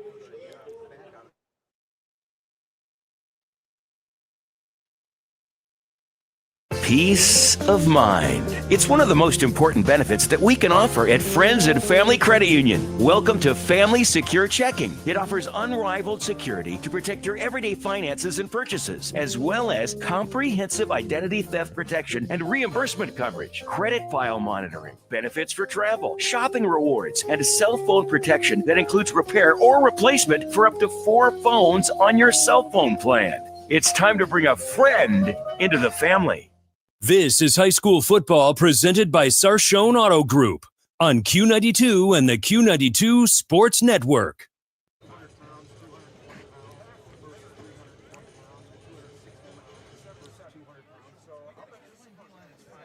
(9-3) McKinley as we come back to Mentor in this regional semifinal. Clint Scroggs and Brian Beatty and Ryan Bevere. And I don't know. I just have this feeling that Mentor is a team you don't want to wake them up. You don't want to do anything to get them out of what looks like a kind of a funk here. They have not really shown anything that looks like one of the top teams in the state in Division I in the first half. The Bulldogs have a lot to do with that. But what do you see when you look at that first half?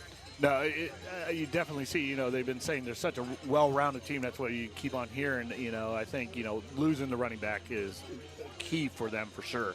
Another thing, the Federal League's a lot different. I think the schedule of McKinley's a lot tougher than what Mentor's been through all season. So I think McKinley's been tested from start to finish this year. So I've always been told, you come out at halftime, Mentor's going to get the ball back. This first series, these first 2 series on both sides of the ball is what's really going to determine it here. And it's kind of nice now, we're on the road and we get to be homers a little bit now, so McKinley's going to have to jump on, play defense. You want to get, a 3 and out would be perfect, but you want to get them off the field here, get the offense in and just keep attacking.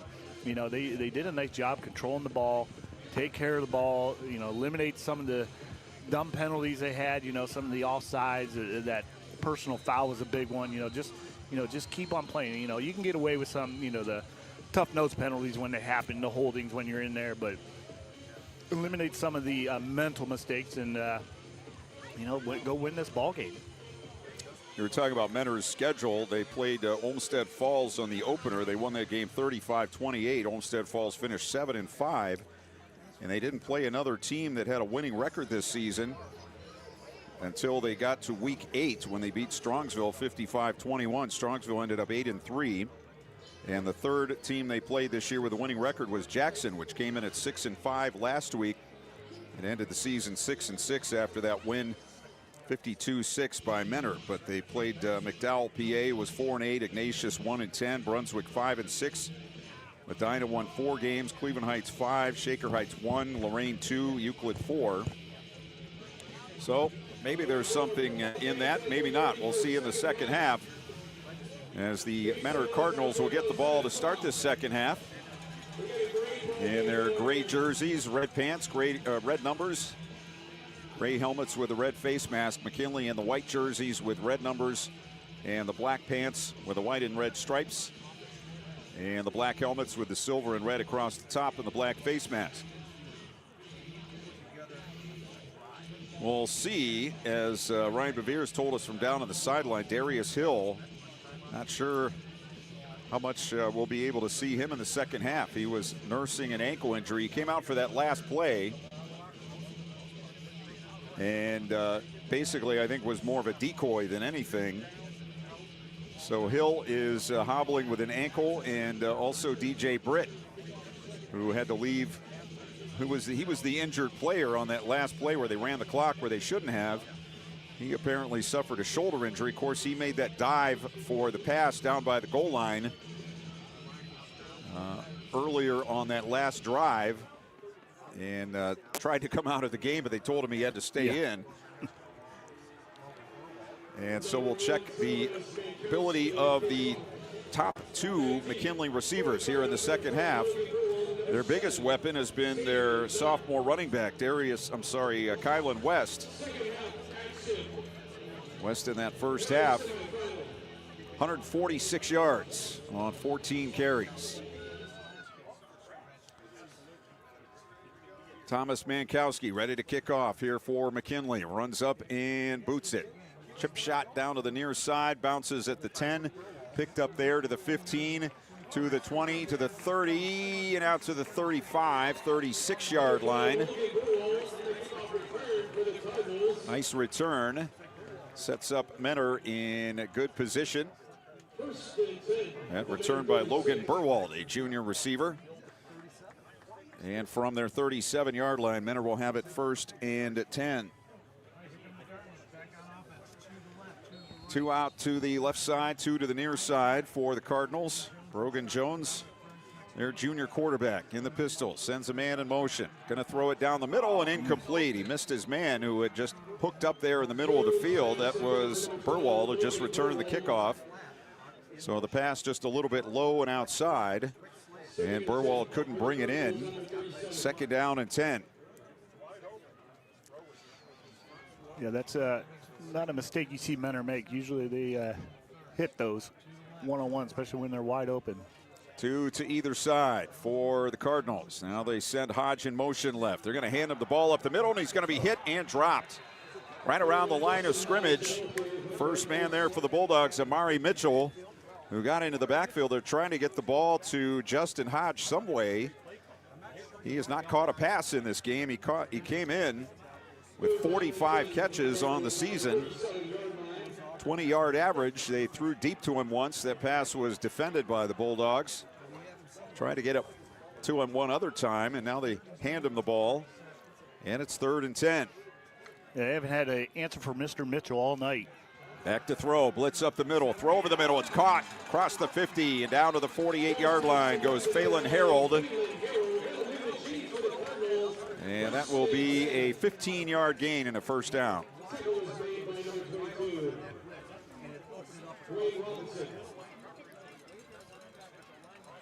So a good start here for Menor in the second half. They convert to 3rd down. Now on the McKinley side of the field on the 48-yard line, 1st and 10. Man comes in motion. Handoff, and nothing there. As again, the Bulldogs get into the backfield. Throw the ball carrier to the turf. Ball carrier was Dominic Burns, and he's not. Well, they're going to call it a no gain on the play. So at the 48, 2nd and 10.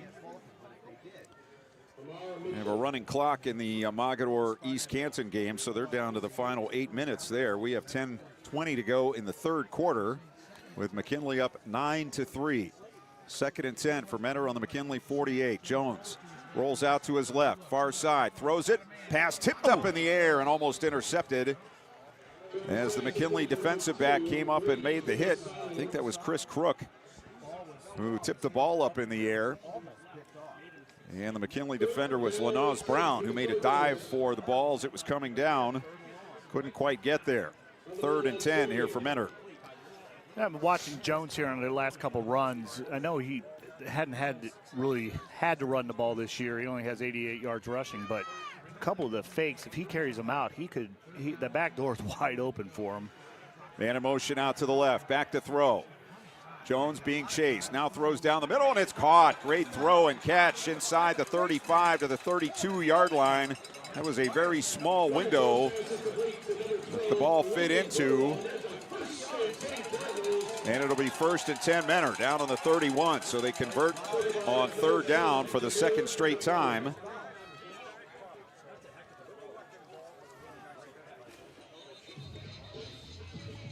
Most high school quarterbacks are not going to try to throw that ball. It was just such a small window. Now we have another timeout. I'm not sure why. Problem with the chains on the far side, maybe.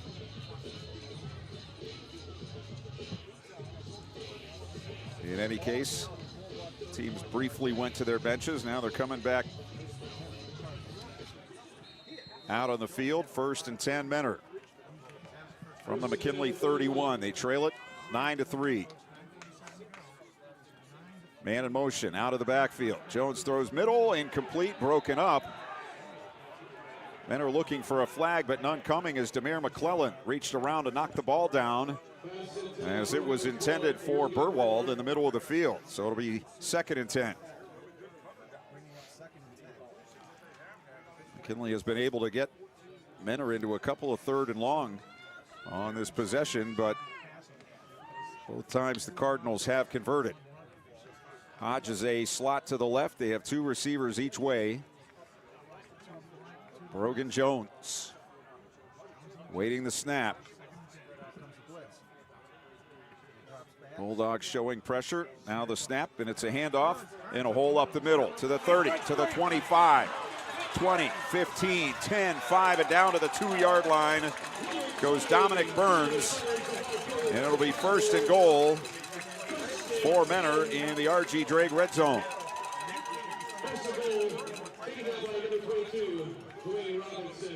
They'll spot him, looks like on the 3. Nope, yep, on the 3-yard line on the near hash. So Menor with their best opportunity here. 1st and goal on the 3.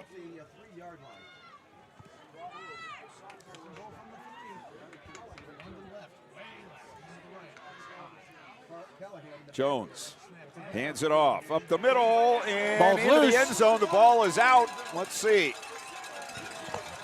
They're going to call it a touchdown, as I believe Menor recovered the fumble in the end zone. Don't know if he fumbled before he got to the goal line, but in any case, it's called a touchdown, and Menor have tied the score. Hard to tell if he was in or not. And it looked like a big lineman for Menor actually came up with the football. It was Landry Breed who fell on it for the touchdown. So here's the extra point by Christo. This could give Menor the lead. Kick is on the way. Flag down. Kick is good. Let's check the flag.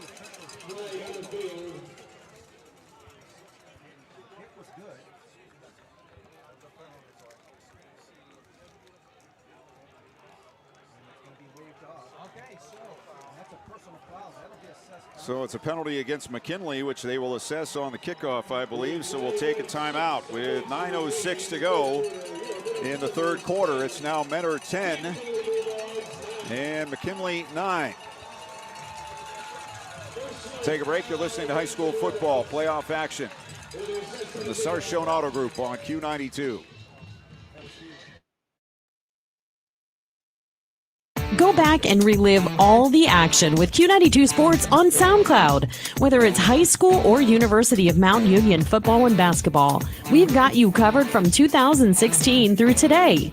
Catch every thrilling game and heart-pounding moment anytime you want. Q92 Sports is your go-to for local sports action.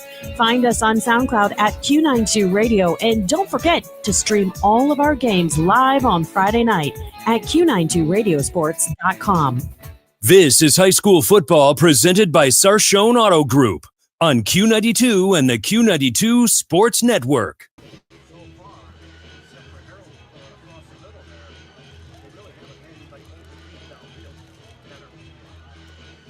Well, Menor goes 63 yards in 9 plays. They took 2:54 off the clock, and they got the 3-yard touchdown run by Braylon Callahan.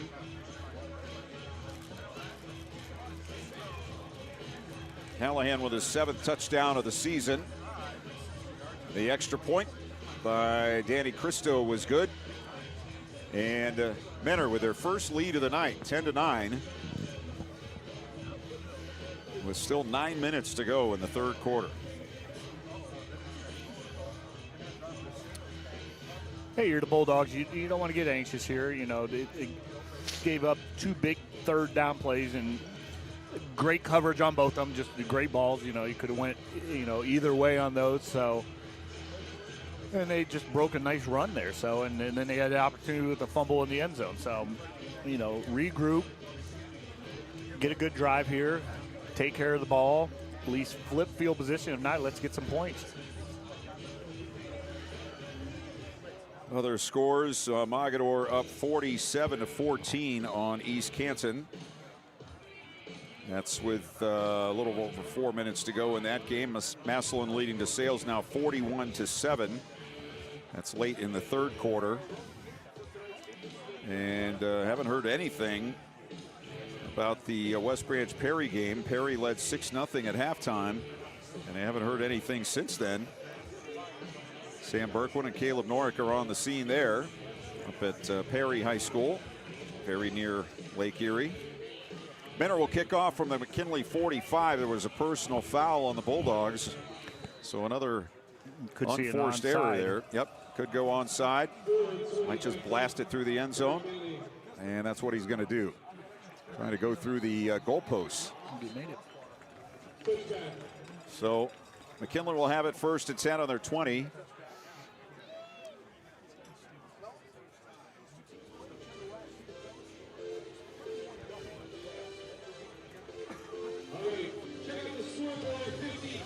So we'll see if they're able to keep the ground game going. That's been the key tonight. They've been able to run the ball just about any time they've needed to or wanted to.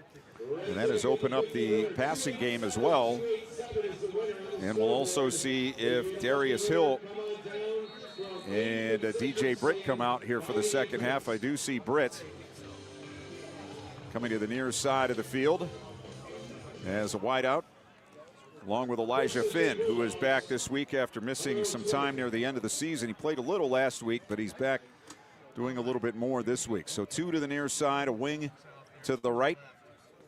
He comes in motion near side, and it's going to be a handoff. West running left, has a seam to the 25-yard line. So a 5-yard pickup on first down for Kylan West. 5'9", 170, and a sophomore. So the Bulldogs will take that all night long, 5 yards on first down. Yeah, he's due to break one, too. All those long runs, he's just a step away. Just, I like to see him get into the end zone. Donis Kelly, the wing to the near side left. Hayden steps up to say something to the offense, and West switches to the left side of his quarterback on 2nd and 5. Play action. Hayden looking to the right, under pressure, and he throws the ball into the ground behind the line of scrimmage. Now the officials are going to decide if that's intentional grounding. Kind of looked like it was to me. There was no receiver in the area. Yep. Yeah, they talk about it. They say, did you have a receiver? Yep. Did he get it past the line, et cetera, et cetera. Once all the returns come in from the different precincts, then they decide whether the flag is going to be thrown. And it will. Second intentional grounding tonight for Trent Hayden. Yeah, that's a loss of down, too. That's a tough penalty. Basically a sack is what it is. They put the ball where the penalty took place, and you lose the down. So it's basically calling it a sack. So the ball's back to the 10-yard line, where it's going to be 3rd down and 20 for the Bulldogs. So a dangerous spot here.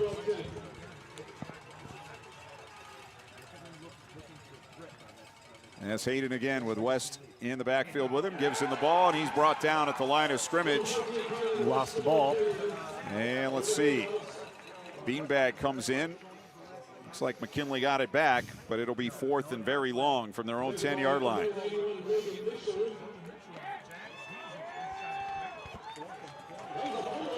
And Perry still leading West Branch 6-0. They're almost at the end of the third quarter. Here it's 10-9 for Mentor, and McKinley will have to punt out of their end zone. Yankowski back 5 yards deep, waiting for the snap. He's about a 35-yard punter. So Mentor's going to get good field position here unless something crazy happens.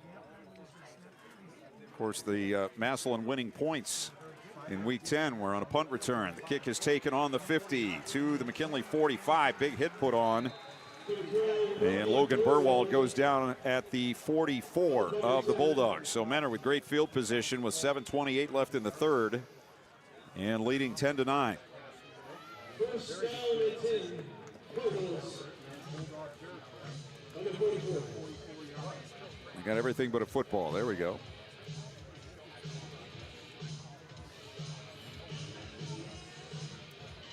First and 10, Menor on the McKinley 44. They go with two receivers out to the left, one wide near side and one in the slot. That is Hodge. See if they go to the big man. They'll send him in motion. They hand him the ball on the sweep around left end, cuts inside a block, inside the 40 and out of bounds near the first down. Let's see where they mark him. They will put it on the 34, which is right at the line to gain. So it will be a first down for Menor on the McKinley 34-yard line.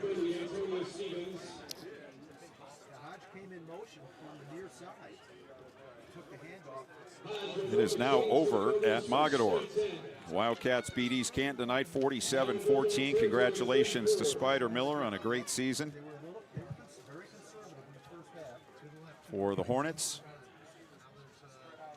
First and 10 here for Menor. It's a handoff up the middle and through to the 30. Far side 25, 20 and out of bounds on the far side at the 15-yard line. That was Jackson Callahan with the run. Sorry, Braylon Callahan, sophomore. And we have a penalty? Yes, we did. Yeah. Holding call against Menor. Holding on the Cardinals.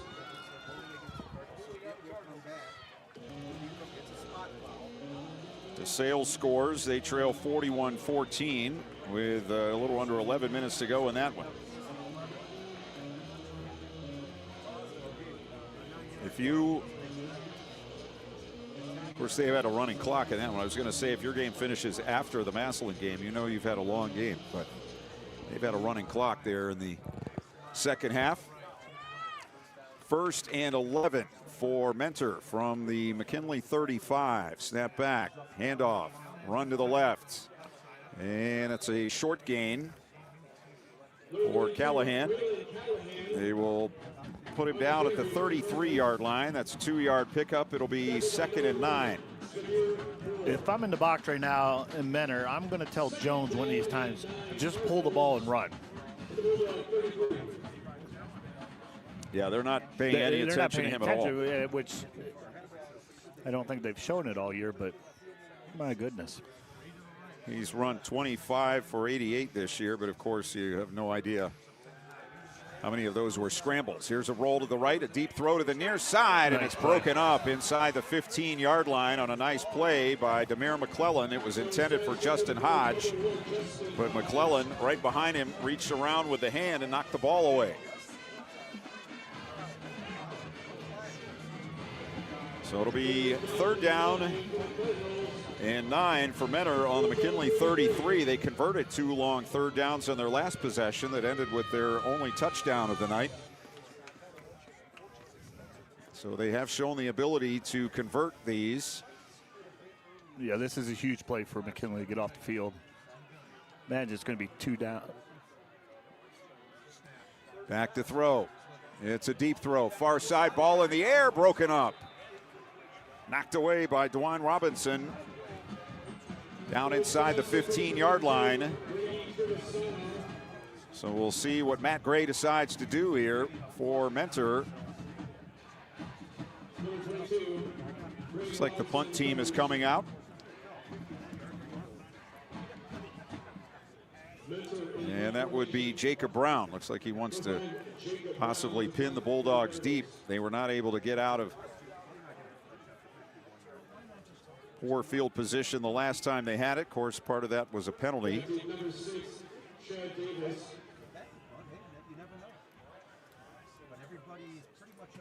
So here's the punt. Good snap.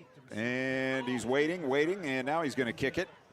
Everybody downfield. The ball's going to hit inside the 5, and Menor's going to down this one on the 2-yard line. So McKinley will start on the 2 with 6:16 to go in the 3rd quarter.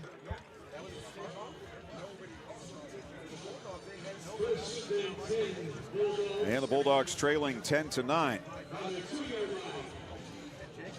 Yeah, well executed punt there by Menor. He kind of just stood there. They had, he had a chance if he wanted to run, but they had that covered. But he just waited till everyone could go down and pooched it right inside the 5 and down inside.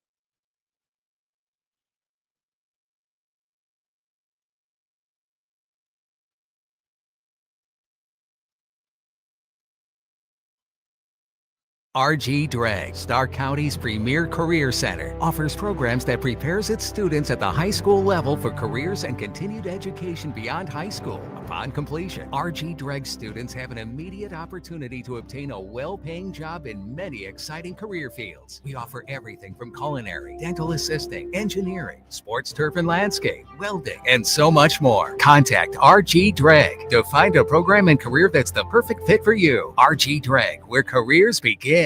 The Q92 Sports Network is your home for the best coverage of high school and Mount Union football and basketball. Be sure you're following us on our social media. Just follow Q92 Sports on Facebook, Instagram, YouTube, X, and Threads. You'll know what games we'll be broadcasting week to week, and we drop photos and videos from all of our high school and Mount Union broadcasts. Be sure to follow Q92 Sports on Facebook, Instagram, YouTube, X, and Threads, and stay connected to the Q92 Sports Network.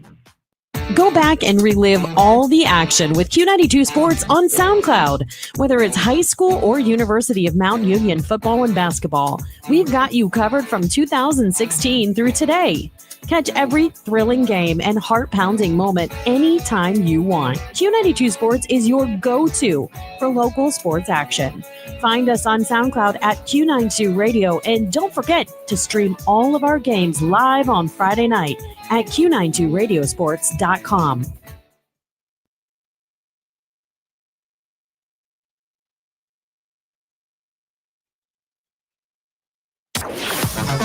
What's trending? Here's what you can find online. Q92Radiosports.com is the official website of the Q92 Sports Network. It's also your home for all of our high school and University of Mount Union football and basketball games. It's where you can stream games live. Go to our SoundCloud page to relive games from the past. You can check out our upcoming broadcast schedule, get scores from around the area, and find your local sports news. It's all just a click away at Q92Radiosports.com.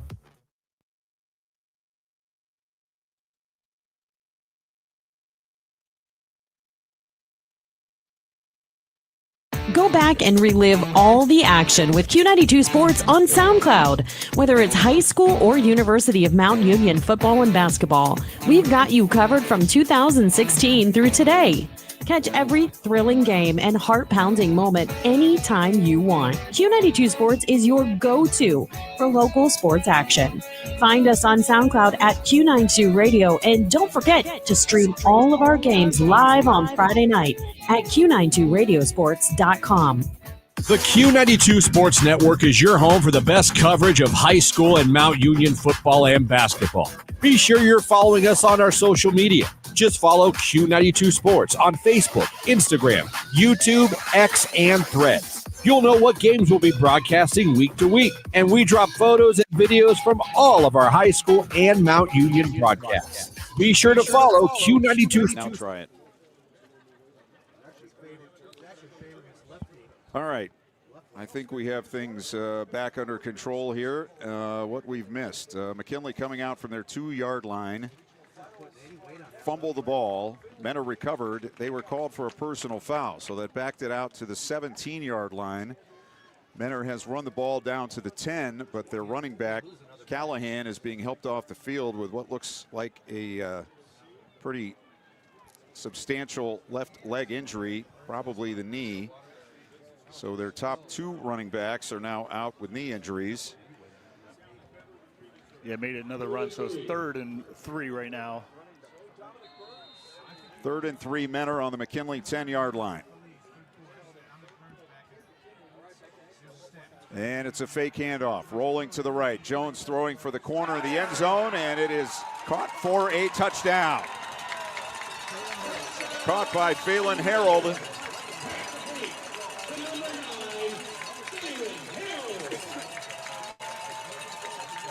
And Mentor extends their lead.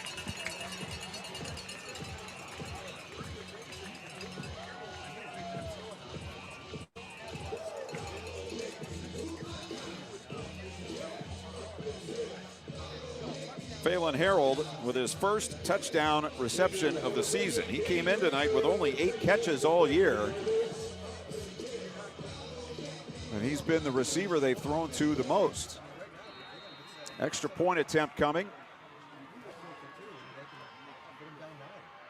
Harold now with 6 catches. As the extra point by Cristo is up, and it's good. Timeout on the field. 5:39 left in the third. 17-9 Mentor. You're listening to High School Football presented by the Sarshone Auto Group on Q92.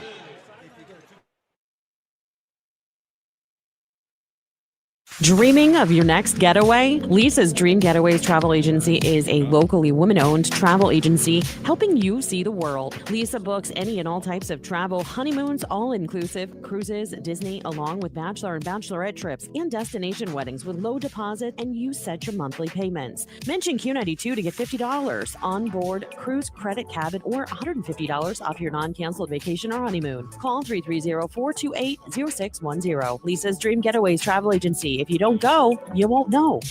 This is high school football presented by Sarshone Auto Group on Q92 and the Q92 Sports Network.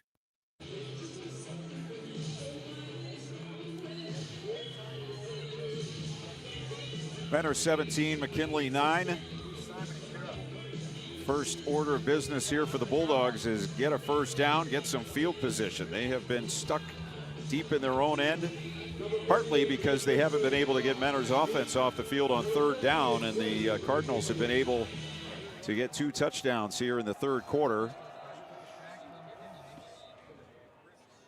And since every play has had a stop clock for some reason, he's going to bring a player off the field. Just as they were ready to kick off, the official on the near side pulled Xavier Dunn off the field, so he had to be replaced by a teammate. Knee pads. I thought you could wear shorts now. Yeah, really. Gonna wear Speedos here pretty soon. Yeah. The way it's going. Ball back to the 5 on the kickoff, to the 10, to the 15, and out to the 18-yard line goes Derek Gordon. So Mentor with all the momentum right now, and the Bulldogs need to make something happen, whether it's just getting the ground game going again or big play through the air. But this game could go one of 2 ways, it seems, right now. Yeah, absolutely. This is a big, big drive. I know, we're still midway through the third, but like you said, momentum right now. We need, get a shift here for sure. Hayden, the quarterback. West is running back. Britt to the near side is the receiver. One out to the right. Wing to the right. It's a handoff. West running right. And yard maybe. Not much on the play. That time they went to the right. They've run left just about on every running play this evening. Right across them up a little bit. Got a yard. Massillon is beaten DeSales 48-14. So they move on to a regional final. And they already have the revenge card out, I'm sure, for Big Walnut, their opponent next week. Less than 5 minutes remaining. The third quarter.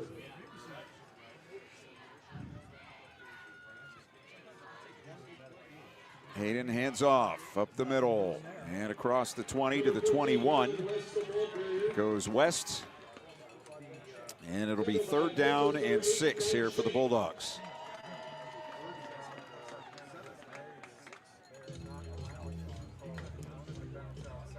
West with 17 carries and 164 yards. The Bulldogs need to convert a 3rd down right here and not give the ball back to Mentor.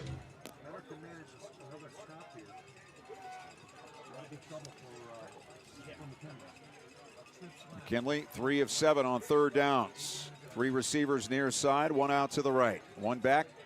Hayden back to throw. Throws over the middle, caught by Lee. 25, 26, and I don't think he made it. Going to be short by a yard. It's going to be a yard short of the first down. He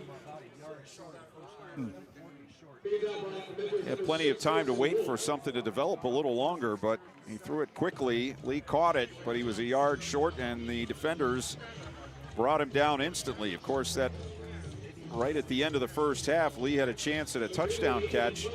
Had the ball go right through his hands. McKinley settled for a field goal there to take a 9-3 lead at halftime, but those extra 4 points would be real nice right now. Mankowski to punt. Receiver back on his 45, low snap, kick is away, kicks it to the far side of the field, a low line drive bouncing way back there to the 30 and out of bounds on the far side at the 34-yard line or so. So 44 on the punt as they only had 1 man back, and Mankowski just kicked it away from him on a line and it bounced down the field. They spot him on the 37. There's no way he got to the 37. No. But the officials were 20 yards away when he went out of bounds. So in any case, 1st and 10 for Mentor with 3:09 left in the third.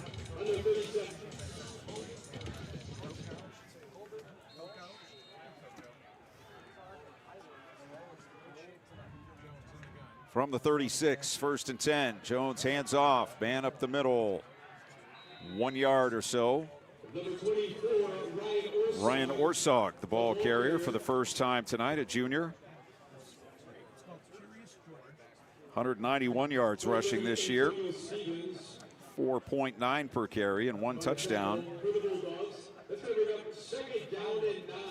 Mentor came in tonight without Jackson Farley, their leading rusher and one of the top players in the state. Almost 1,600 yards rushing, and lost their second back, Callahan, on their last possession with a knee injury. Back to throw. Over the middle it goes. It's a catch. The receiver bounces off a hit, keeps going, and he's going to be stopped on the 46-yard line.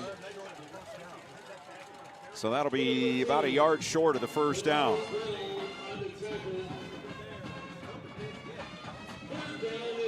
Third and 1. Mentor are 3 of 7 on third downs.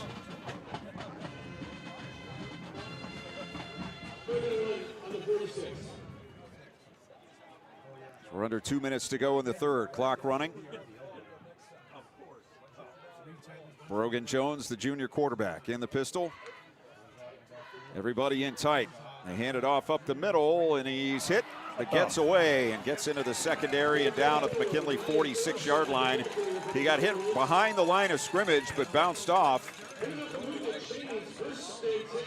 don't know if that's Orsog again, but in any case, it is a first down.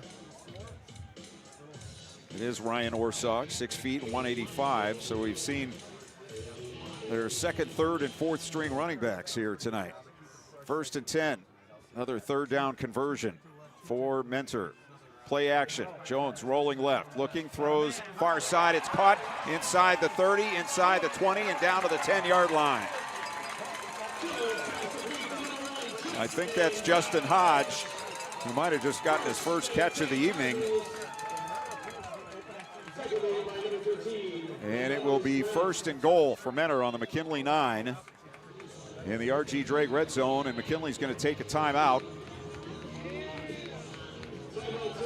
So we'll take a break as well. With 1:18 to go in the third quarter. It is 17-9 Mentor. We'll take a break. You're listening to High School Football, presented by the Sarshone Auto Group on Q92. The Q92 Sports Network is your home for the best coverage of high school and Mount Union football and basketball. Be sure you're following us on our social media. Just follow Q92 Sports on Facebook, Instagram, YouTube, X, and Threads. You'll know what games we'll be broadcasting week to week, and we drop photos and videos from all of our high school and Mount Union broadcasts. Be sure to follow Q92 Sports on Facebook, Instagram, YouTube, X, and Threads, and stay connected to the Q92 Sports Network. This is high school football presented by Sarshone Auto Group on Q92 and the Q92 Sports Network. First and goal for Mentor from the McKinley 9. They lead it 17-9 with 1:18 left in the third quarter. In the pistol, man comes in motion near side. It is a handoff to the left. Orsog inside the 5, and he's going to go down at about the 2-yard line. So the Mentor offensive line opening the holes here in the second half. Yeah, that's what I was just going to say. They're just starting to take over up front.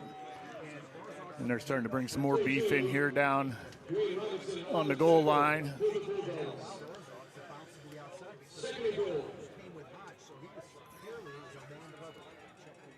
He just brought in 72. We're under a minute now in the third. Hodge will line up as a slot to the near side, one out wide. Everybody else in tight. Tight end to either side, and one back.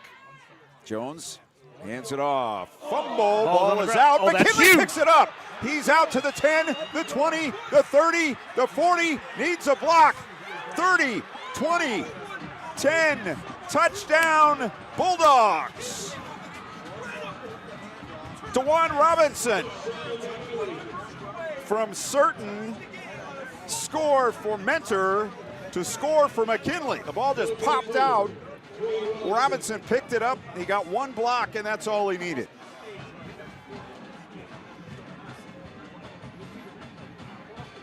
Yeah, Christopher Crook did a great job just getting in the way. You know, you don't want to block in the back, nothing stupid to hold, and just kind of screened the guy off, and he took care of the rest. Sprinted down the field.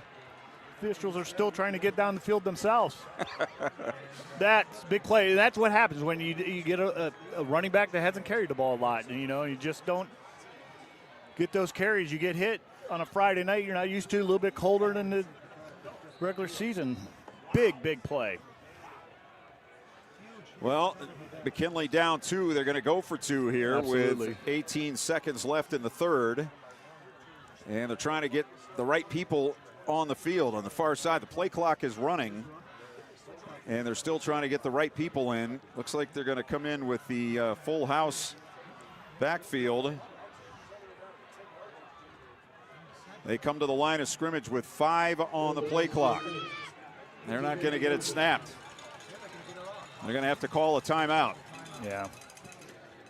Just one of those, you got players all over the place. You have your assistant coaches kind of taking care of that, but they're just as excited as everyone else in the house.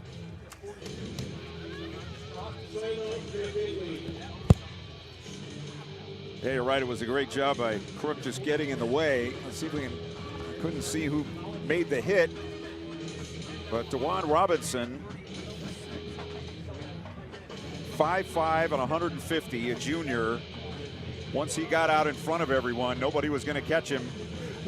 No, not at all. And Mentor just subbed in a bunch of bigs in the backfield. So I was just looking. I looked up because I was looking to see who they brought in. A sophomore, Elijah Tadler, that was 5'11", 255. So that was their fullback. So he wasn't going to catch him.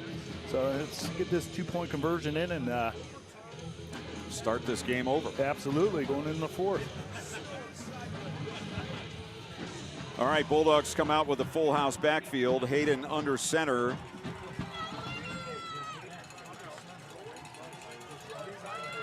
For the 2-point conversion to tie it. Hayden rolls out to the right, throws in the back of the end zone. It's caught. It's good for 2. He had a man in the front corner. He threw it to the back corner. I'm not sure who made the grab. It might have been Legacy Lee. In any case, we are tied. Yeah, great play call there. They just flooded. They brought everyone out, and they just great grab. Watching the replay there on the scoreboard. Lee made a great catch in the back of the end zone. Of course, he had that one get through his hands. It would have been a touchdown in the late going of the second quarter. But the Bulldogs have tied it on about a 95-yard fumble return, plus the 2-point conversion.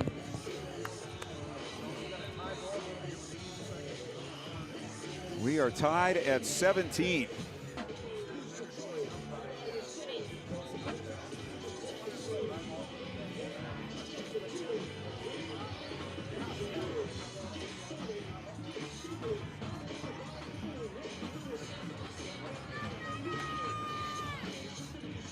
McKinley will kick it off. Bankowski to do the honors. 2 back deep on the 5-yard line for Menard.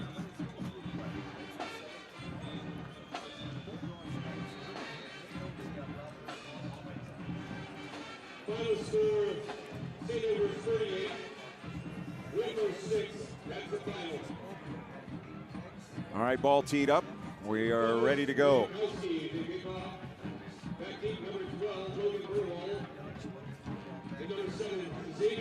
Perry up on West Branch now 21-0 with 3.5 minutes to go. The kick short to the far side, bounces on the 20, picked up there, coming back across the field, and tripped up on the 25-yard line. Flag down, tackle by Derek Gordon.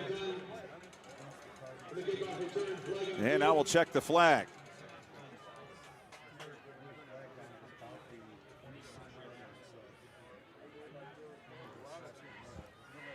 They're talking,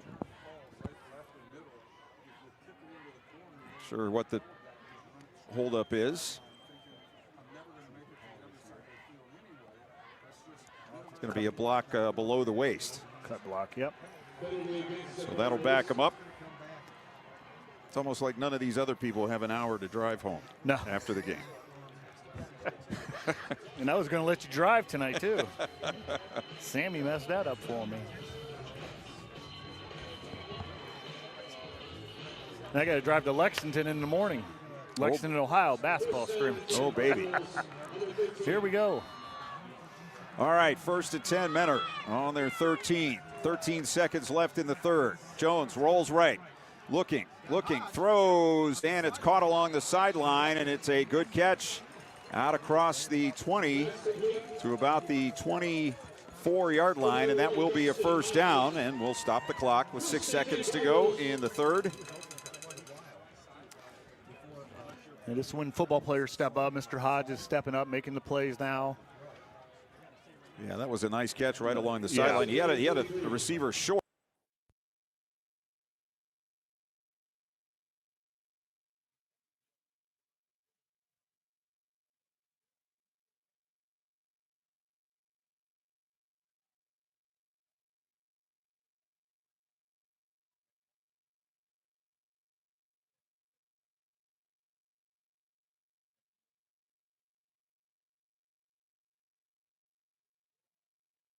Go back and relive all the action with Q92 Sports on SoundCloud. Whether it's high school or University of Mount Union football and basketball, we've got you covered from 2016 through today. Catch every thrilling game and heart-pounding moment anytime you want. Q92 Sports is your go-to for local sports action. Find us on SoundCloud at Q92 Radio, and don't forget to stream all of our games live on Friday night at Q92Radiosports.com. This is high school football presented by Sarshone Auto Group on Q92 and the Q92 Sports Network. 17 all as we go to the fourth quarter. Menard will have it 2nd and 11, or second and 11 on their 22-yard line. They're now working from our left to our right toward the scoreboard. Jerome T. Osborne Stadium.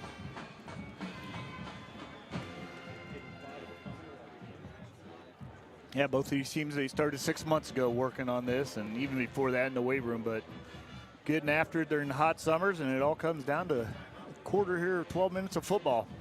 Only had 17 first downs in this game, 10 for McKinley, 7 for Menard. And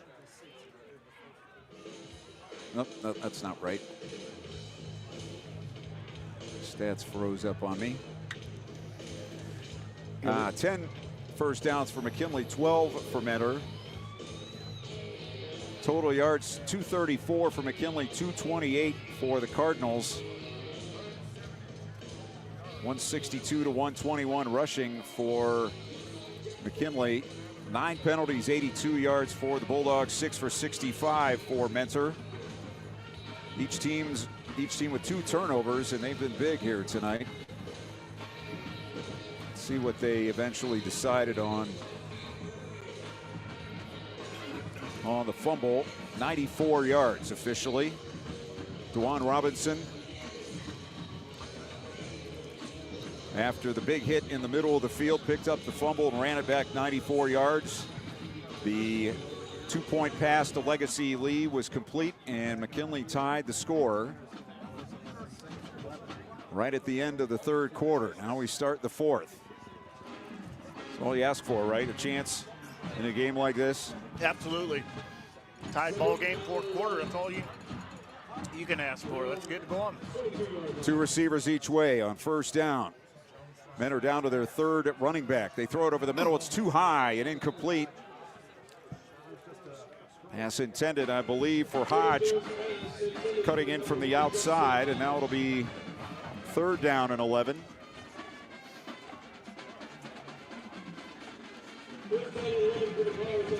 And Mentor's going to be a little bit more one-dimensional. I mean, they're down their third running back, and they can pin their ears back and get a little bit more pressure.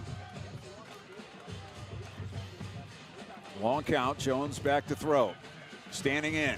Wanted to go deep. Now he pulls it down. He's going to run, and he's going to go down near the line of scrimmage. They stop him at about the 24-yard line, so he picked up a couple on the play. But it will be fourth down and 8 here for Mentor on their 24-yard line. So the punt team will come out. Jacob Brown has done the punting tonight for Mentor.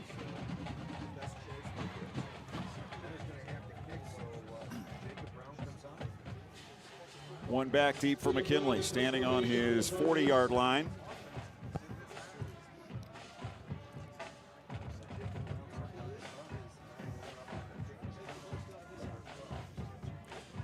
Good snap, a little bit of a rush, kick is away, and a fair catch called for, and they knock the ball away, and a flag comes in.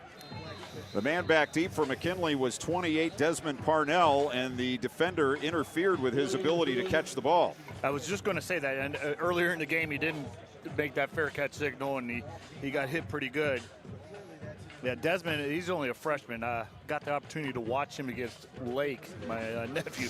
He's going to be a ball player, and be a freshman standing back there returning punts, that tells you a lot about a young man. You have a lot of confidence in him, and that's not an easy position as a senior. So yeah, good for him making the fair catch. Well, let's see where they spot the ball. They still haven't spotted the ball yet, as far as I know. The flag's still laying on the field. Looks like they're going to mark it from the 40, but now we have an officials conference. They've done a lot of talking tonight. Yeah, this has not been the best officiating group we've seen this season. Just generally speaking. I haven't seen a good one all year. Not just not based on calls necessarily, but it's just been a tough night to get anything going. Yeah, I don't know if now the crews, if they're not together all the time. So I will give them credit. A lot of times the crews come together. So a lot of times these are different crews. They don't work together all year. So that's a big penalty. That puts them on the other side of the 50. McKinley on the Mentor 44, first and 10. Trips left, one to the near side. Hayden with West behind him in the pistol. In a tie game, Hayden throws near side, and his receiver had no idea the ball was coming. Pritch just running down the field, and Hayden threw the ball behind him and incomplete.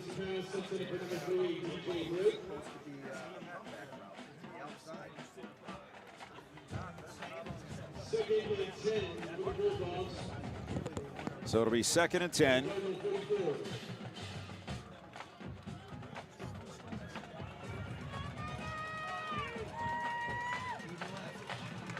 Again, they go with the trips out to the left and one to the near side. It's Britt, same formation as the last play. Second and 10. Hayden turns and hands it off to West, running left to the 40. And then he's hit and pushed back pretty seriously. Ben Schenk on the tackle after a 4-yard gain for West. It'll be third down, about 5.5, right on the 40-yard line. 10.5 minutes to go in the fourth quarter of a 17-17 tie in this regional semifinal.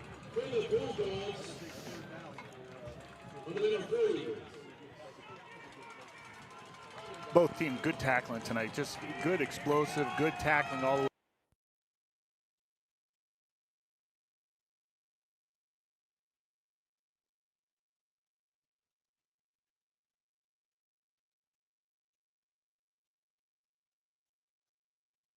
The Q92 Sports Network is your home for the best coverage of high school and Mount Union football and basketball. Be sure you're following us on our social media. Just follow Q92 Sports on Facebook, Instagram, YouTube, X, and Threads. You'll know what games we'll be broadcasting. It'll be 4th and 3 here for McKinley after the run by West to the 38-yard line. And the Bulldogs offense on the field. 2 receivers each way, and now Hayden steps back, and he's going to kick it to the far side of the field. Going to hit inside the 10, inside the 5, and it goes in the end zone. So a touchback turns into about an 18-yard kick net for Trent Hayden. I almost thought there they would line up and make it look like the kick and maybe do something on offense out of that formation. I mean, you've got them set up basically, but he kicked it, and it will be 1st and 10 for Menor from their 20-yard line with 9:25 to go. Yeah, I like to see, because their corner runs off. I don't know if he leaves anybody be wide open. I'm trying to watch the replays that, you know, if there's a wide open, if anything, I'd like to see Hayden at least kick it out of bounds, you know, inside the 20.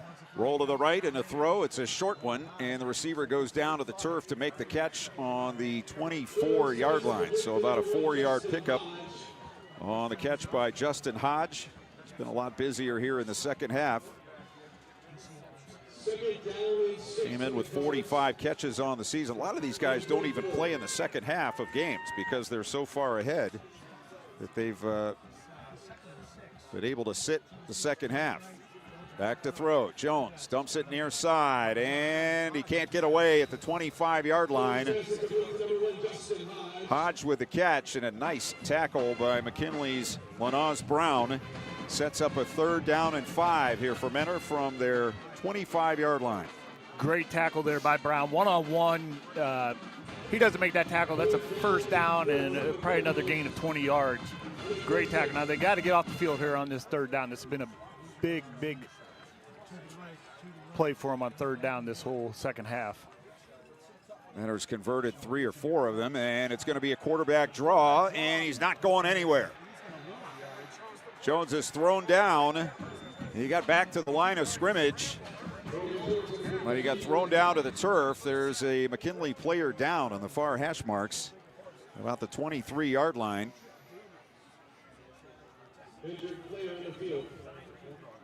Looks like maybe a shoulder. He's sitting up. That is Antonio Stevens. He might have been the one who put the hit on the quarterback that bounced him backwards. He was able to come back forward to the line of scrimmage, but it will be 4th and 5 here for Menor from their 25-yard line. We have 8:05 to go. 17-all is our score. Yeah, great discipline by McKinley's defense there. You know, haven't seen that draw play all night by Menor. Discipline by the up front, and the linebackers came up and filled and made a nice play. So the punt team coming on. Brown to kick it away. Standing back on his 10-yard line. And this time they will have Shad Davis go back to field the punt, standing on his 40.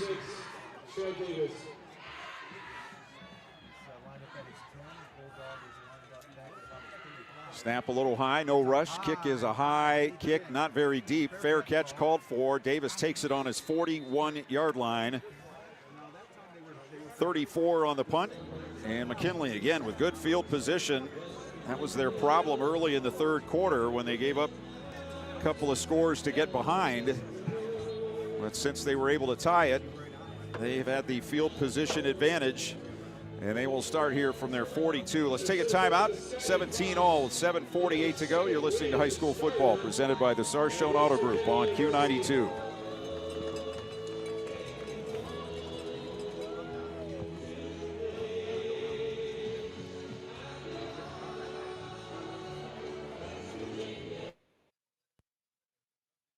Go back and relive all the action with Q92 Sports on SoundCloud. Whether it's high school or University of Mount Union football and basketball, we've got you covered from 2016 through today. Catch every thrilling game and heart-pounding moment anytime you want. Q92 Sports is your go-to for local sports action. Find us on SoundCloud at Q92 Radio, and don't forget to stream all of our games live on Friday night at Q92Radiosports.com. This is high school football presented by Sarshone Auto Group on Q92 and the Q92 Sports Network. McKinley 17, Mentor 17 with 7:48 to go. Looks like West Branch going down tonight. Massillon beat DeSales tonight. East Canton lost to Mogador. So Massillon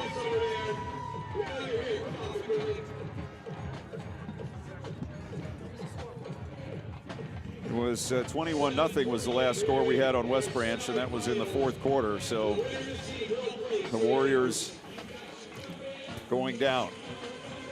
So Massillon is left, and we'll see what McKinley does. They have 7:48 to try to pull this one out and move on to a regional final next week. Yeah, and no wasted plays on this drive. You know, the last one they had that one, you know, the receiver ran the wrong route. We need to all positive plays here and get some points. Bulldogs with a 1st and 10 on their 42. Hayden comes out. And Kylan West to his left in the pistol. Trips out to the left side, one to the near side. We have not seen Darius Hill in the second half, I don't believe. He suffered an ankle injury in the first half. Here is West up the middle. And he runs it ahead for a yard or two. He actually had to make a man miss, it seemed, as he was getting the ball. He had a man in the backfield. He made a move to his left and was able to pick up a yard. Perry has beaten West Branch tonight, 21-0. So the Warriors are eliminated. There's Kylan West. He's out there on the left, but he's not looking that great. Britt to the near side, wing near side right, tight end left. 2nd down. Gordon goes in motion to the left. Give it to West, running left, following his blockers, taking it to the 50, lowering the shoulder and getting what he could, and that'll leave him about 2 yards short of the first down. 3rd down and 2, right on the 50-yard line. 6:50, clock running, fourth quarter. We're tied at 17. It was 9-3 McKinley at halftime.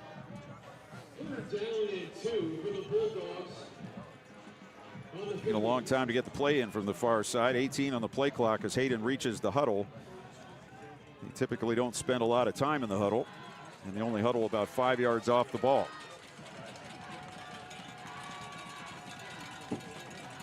Hayden under center here. Wing and tight end left, receiver each way with 2, with 1. He got it off. Pitch it left to West, and he is close. I think he got it. He needed 2. He got 2 plus a foot, maybe. Let's see. And they're going to move the chains. So a 1st down on the Mentor 47.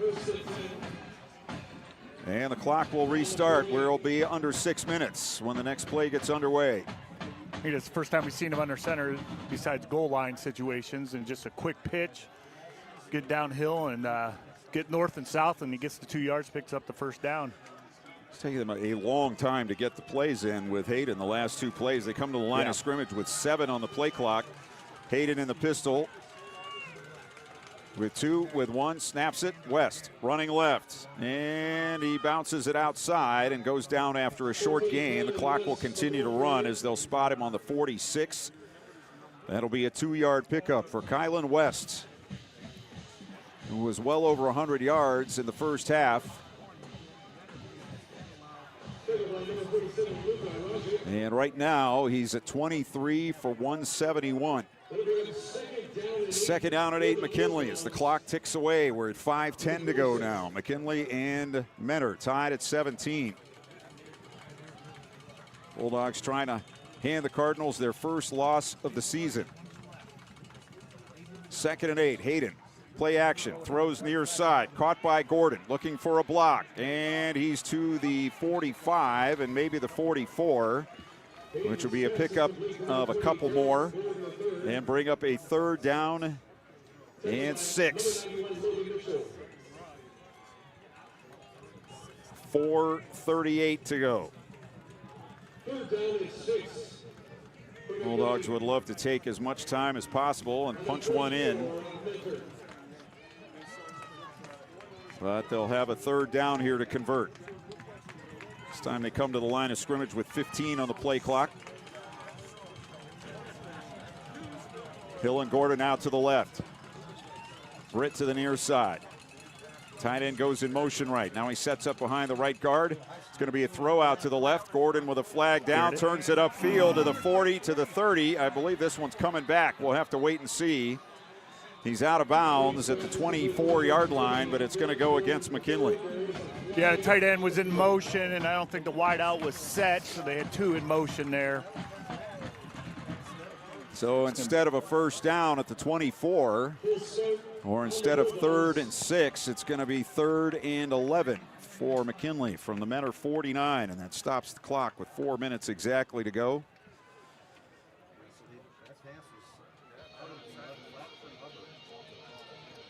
And the right play call there for sure. I don't think we'd seen the motion all night, and they didn't get it right. No.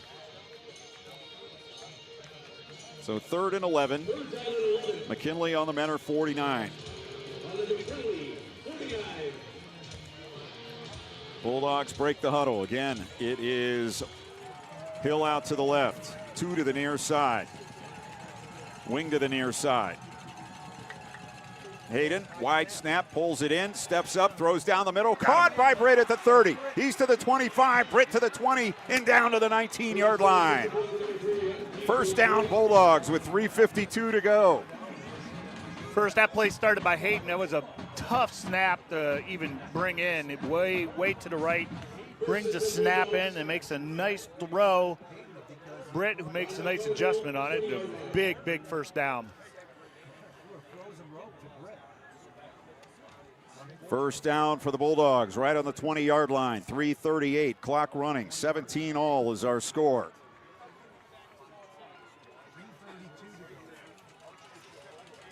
They line up with a receiver each way. Tight end and wing to the left side. Hayden awaiting the snap. Gets it, hands off to West. Running left, has a seam. He's to the 15. And down to about the 14-yard line. 6 yards on first down for Kylan West. The sophomore nearing 200 yards on the night. He's now at 179. We're under 3 minutes to go. McKinley with a 2nd and 4 on the Mentor 20 on the Mentor 14-yard line. We're tied at 17.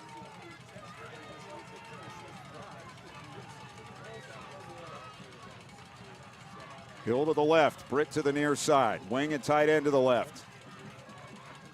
Hayden waits for the snap, takes it with 2 on the play clock, gives to West left side, cuts back to the middle. He's inside the 10, and he's got a 1st and goal at the 8-yard line. Bulldogs in the RG Drake red zone with a 1st and goal on the 8 with 2:28 to go. What West did there, you just don't coach up as a running. That's just complete instincts. He sees the blitz coming in that gap he's been running to all night, so he presses and then he makes that cut back off that blitz, and it just gets back north and south as quick as possible. And it's amazing. You can't coach that. That's his vision. What a great run there. Perfect. Clock running. 2 minutes to play. 17 all. McKinley 1st and goal on the 8. Same formation, receiver each way, wing and tight end to the left, and a Bulldog moved. The tight end on the left side moved early, so that'll back them up 5. It was just a flinch, but it was all they needed. McKinley with 11 penalties for 92 yards. Menor 7 for 80. So the Bulldogs' job a little bit tougher from the 13-yard line. Clock stopped at 1:53.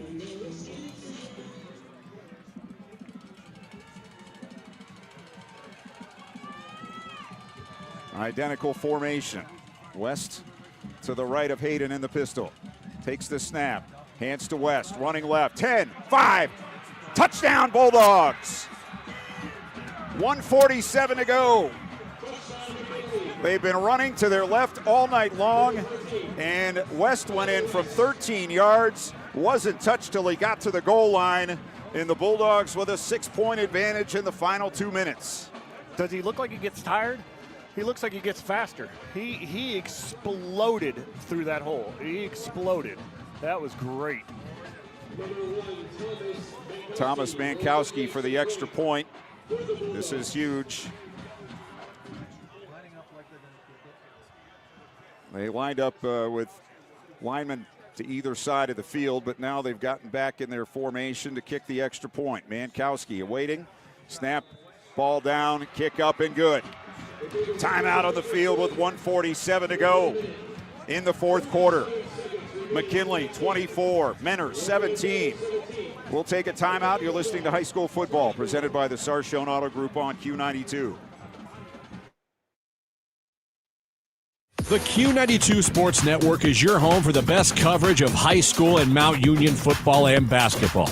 Be sure you're following us on our social media. Just follow Q92 Sports on Facebook, Instagram, YouTube, X, and Threads. You'll know what games we'll be broadcasting week to week, and we drop photos and videos from all of our high school and Mount Union broadcasts. Be sure to follow Q92 Sports on Facebook, Instagram, YouTube, X, and Threads, and stay connected to the Q92 Sports Network. This is high school football presented by Sarshone Auto Group on Q92 and the Q92 Sports Network.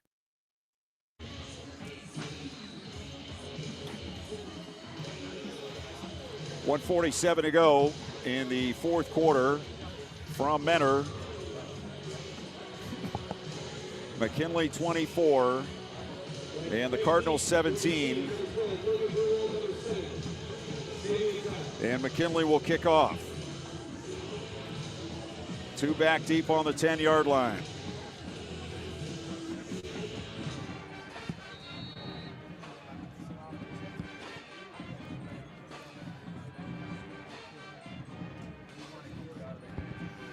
Mankowski running up.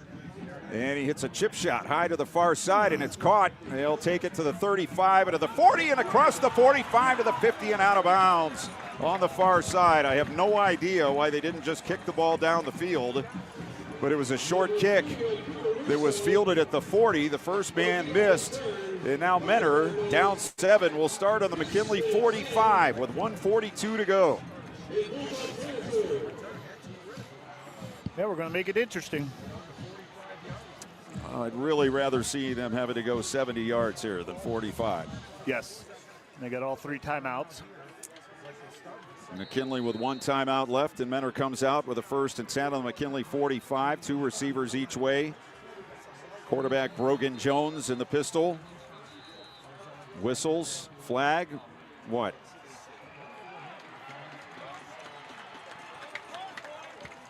McKinley had too many on the field. Too many men on the field for the Bulldogs. First and 5 on the 40. Still 1:42 to go. So time is not a factor anymore. No. And the Bulldogs defense has a chance here. And on first down, Jones throws far side, caught, first down, out of bounds on the 32.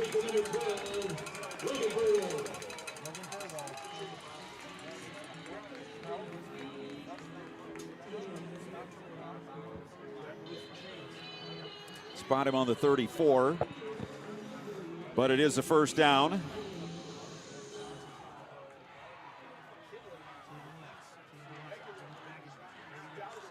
And it's a fake handoff, and the quarterback runs right. 30, 20, 15, 10, down at the 7-yard line. There you go, Coach. Yeah. Been calling that all night. I knew it was good. Yeah, I guess they've been waiting all night for that.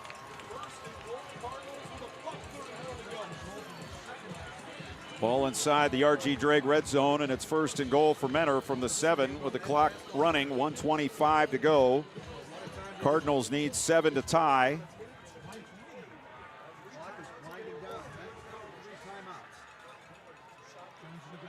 Jones in the pistol. Takes the snap. Hands it off. Up the middle to the 4-yard line. Goes Ryan Orzog. 1 minute to go. Get a player down. It stops the clock with 1:01.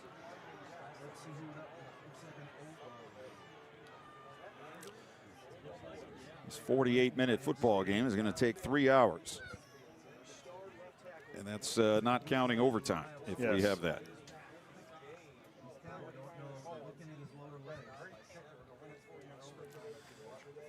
So the injured player is a Mentor player who's down at about the 7-yard line. We have 1:01 to go. McKinley up 24-17.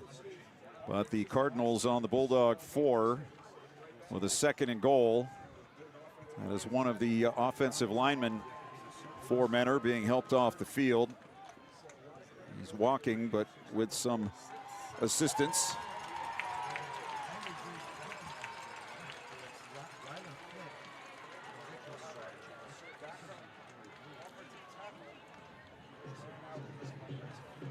That is Landry Breed. He'll be replaced by Gabe Laspina.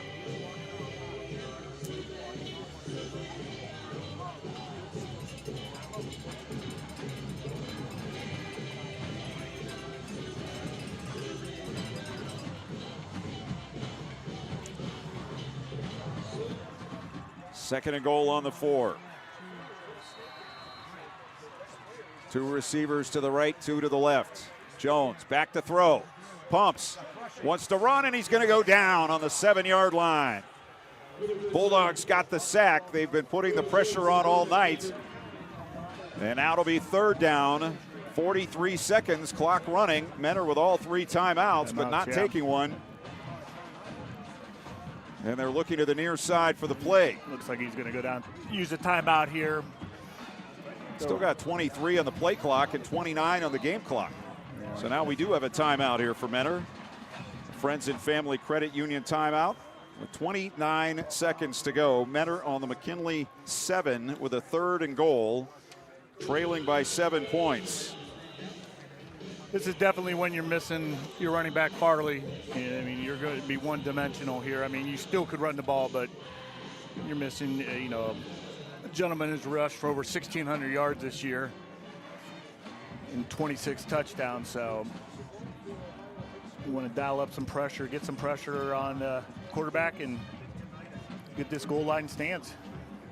Massillon beat DeSales tonight 48-14. West Branch lost to Perry 21-0. And Mogador beat East Canton 47-14.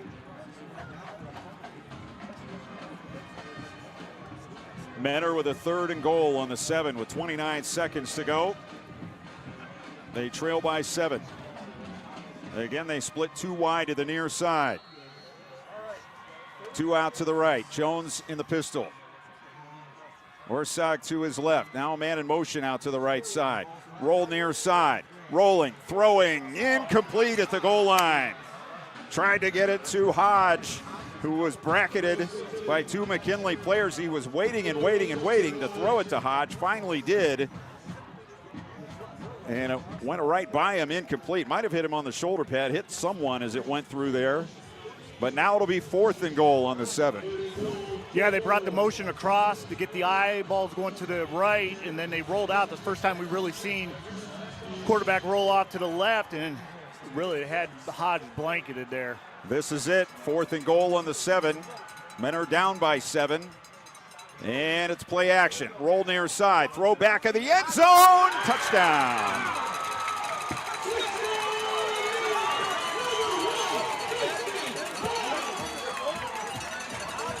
"20 seconds left. Menor needs the extra point to tie. He rolled out to the left, and then he stopped and threw back to the middle of the field, back under the goalpost. Menor has called a timeout here. Let's see if they go for 2.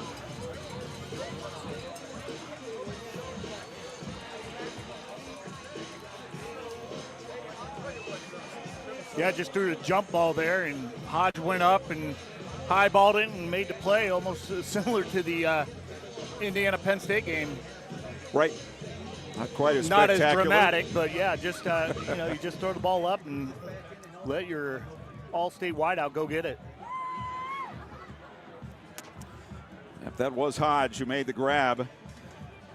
And a McKinley defender trying desperately to get back there to him, but as you said, the motion getting everybody's eyes going one way and flowing one way, and then they threw back behind that. They're going for 2. So Menor's going to go for 2 with 20 seconds left, down 1 in a regional semifinal. Bulldogs got 1 timeout if you want to use it to adjust here. This is it. Yeah. But first, a timeout by McKinley. It's their last one. Friends and Family Credit Union timeout.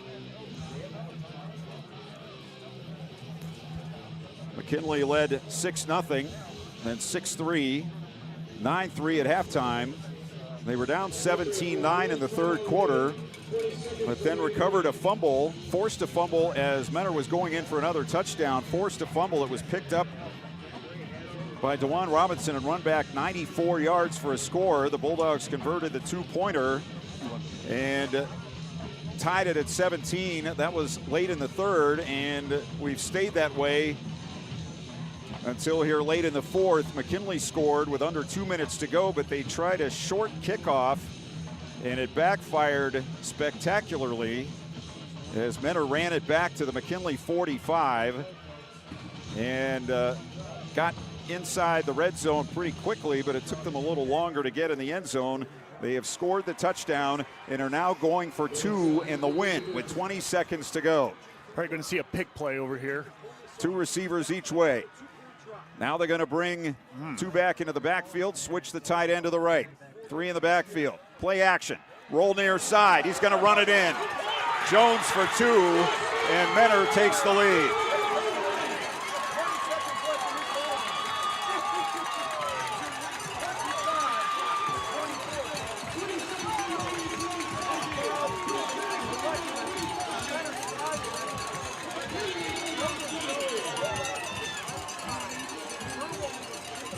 Well, that was a formation we hadn't seen all night. Probably a formation McKinley hasn't seen all year. Coach Parnell wants an explanation. He wants to make sure they were legally lined up. I imagine that's a play they ran all year, or practiced all year for this situation, and Coach is not happy. I'd like to see a replay to make sure they had the right alignment.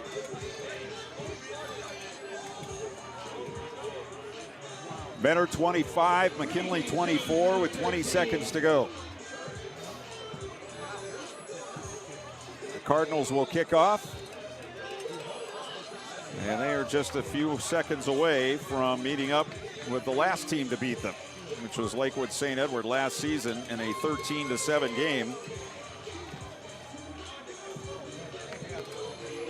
I think what Coach Parnell is arguing about, that they weren't set. They put that slot in motion, and then they brought back the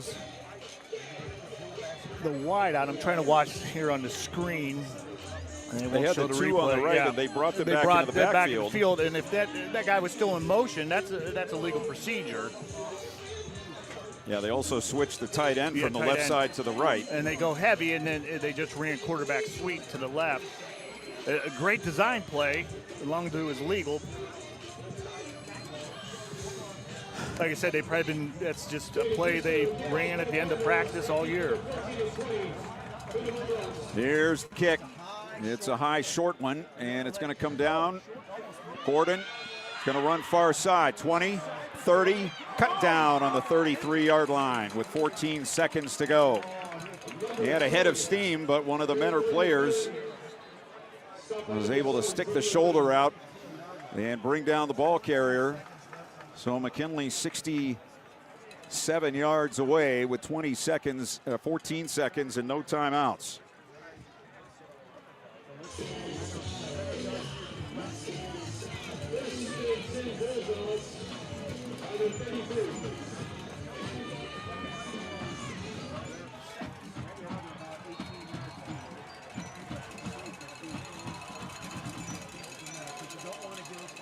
Trips near side, one out to the left. Hayden in the pistol. West to his left. Three-man rush. Hayden back, throws over the middle, and it's intercepted on the 42-yard line, and that will do it. Flags coming down as half the Menor team is out on the field.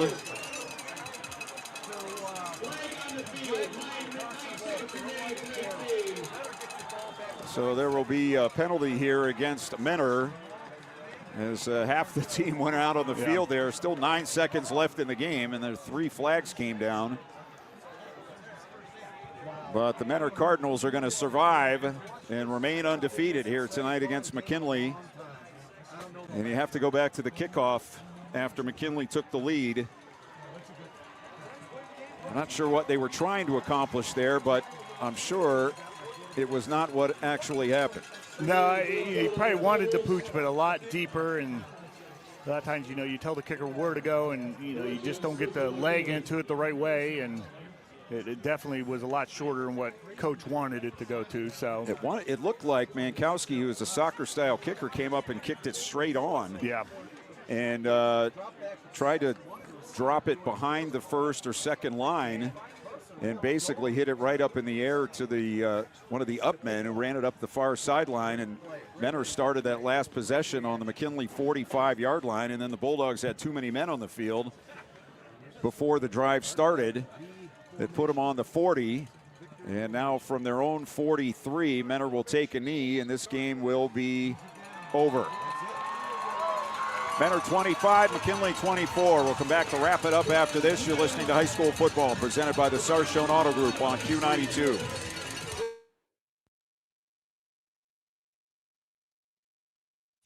Northeast Ohio knows football, and Sarshone Auto Group knows Northeast Ohio. As an official partner of the Cleveland Browns, Sarshone Auto Group serves our community with the best selection and the best service. From Ford, Chevy, Chrysler, Dodge, Jeep, Ram, and more. From the toughest trucks to the SUVs that fit your family. Sarshone Auto Group, an official partner of the Cleveland Browns, and the place where Northeast Ohio comes to drive. Visit Sarshone.com. This is high school football presented by Sarshone Auto Group on Q92 and the Q92 Sports Network. Menor wins at 25-24. The Bulldogs season ends at 9-3. Menor now 12-0. And they'll play Lakewood St. Edward next Friday night. And I would really love to see the McKinley defense be able to defend 70 yards on that last possession instead of 40. And basically just gave Mentor not quite a layup, but pretty close. A good team like that is going to score most of the time when you give them that kind of field position, and that's exactly what happened. So that'll be the question, I'm sure, after the game. Yeah, with that kind of offense, too, with those kind of weapons, with wideouts, that's you got an offense that's built around those quick scores like that. And, McKinley did a great job all night, and even down there in the goal line, coming down to the fourth down play. Hung in there, really some mental mistakes, some big penalties tonight, but big improvements from last year with this McKinley team I've seen, and they got a lot of returning. West, a heck of a running back. I think he had a lot of potential there. I think Hayden had a nice ball game. I think he threw one interception that was just kind of forced there on a fourth down. But overall, Yeah, you like to see the win. It's an emotional game. Unfortunately, someone always loses, come playoff time. There's only one in each division who's standing at the end, so tough. All right, total yards 308 to 275 for McKinley. Individually, for the Bulldogs, Kylan West, 27 carries, 198 yards, and the go-ahead touchdown with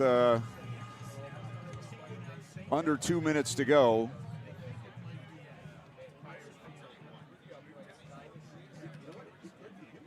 And that was a 9-play, 58-yard drive. It took 6 minutes off the clock, and the Bulldogs did everything right there and took the lead 24-17, but men are only having to go 45 yards. It took them 7 plays and a minute 27. They got the touchdown on the pass from Jones to Hodge, 6 yards, and then they got the 2-point conversion as Jones ran it in. And that will be the final in this one. Trent Hayden, 9 of 17, 103 yards, 2 picks. Kylan West, 27 for 198 and a touchdown. On the other side, nobody with more than 45 yards rushing for Menor as they lost their top running back last week, their second running back here tonight. Receiving for the Bulldogs, DJ Britt, 4 for 80. And for Mentor, Hodge, all his damage in the second half, 6 for 62 and a touchdown. And that will do it for this season for Canton McKinley as they fall here tonight to Mentor. So thanks to Ryan back at the studios, Ryan down on the field, Brian Beatty, my partner. My name is Clint Scroggs. Again, our final tonight for Mentor, the Cardinals 25, McKinley 24. You've been listening to high school football presented by the Sarshone Auto Group on Q92.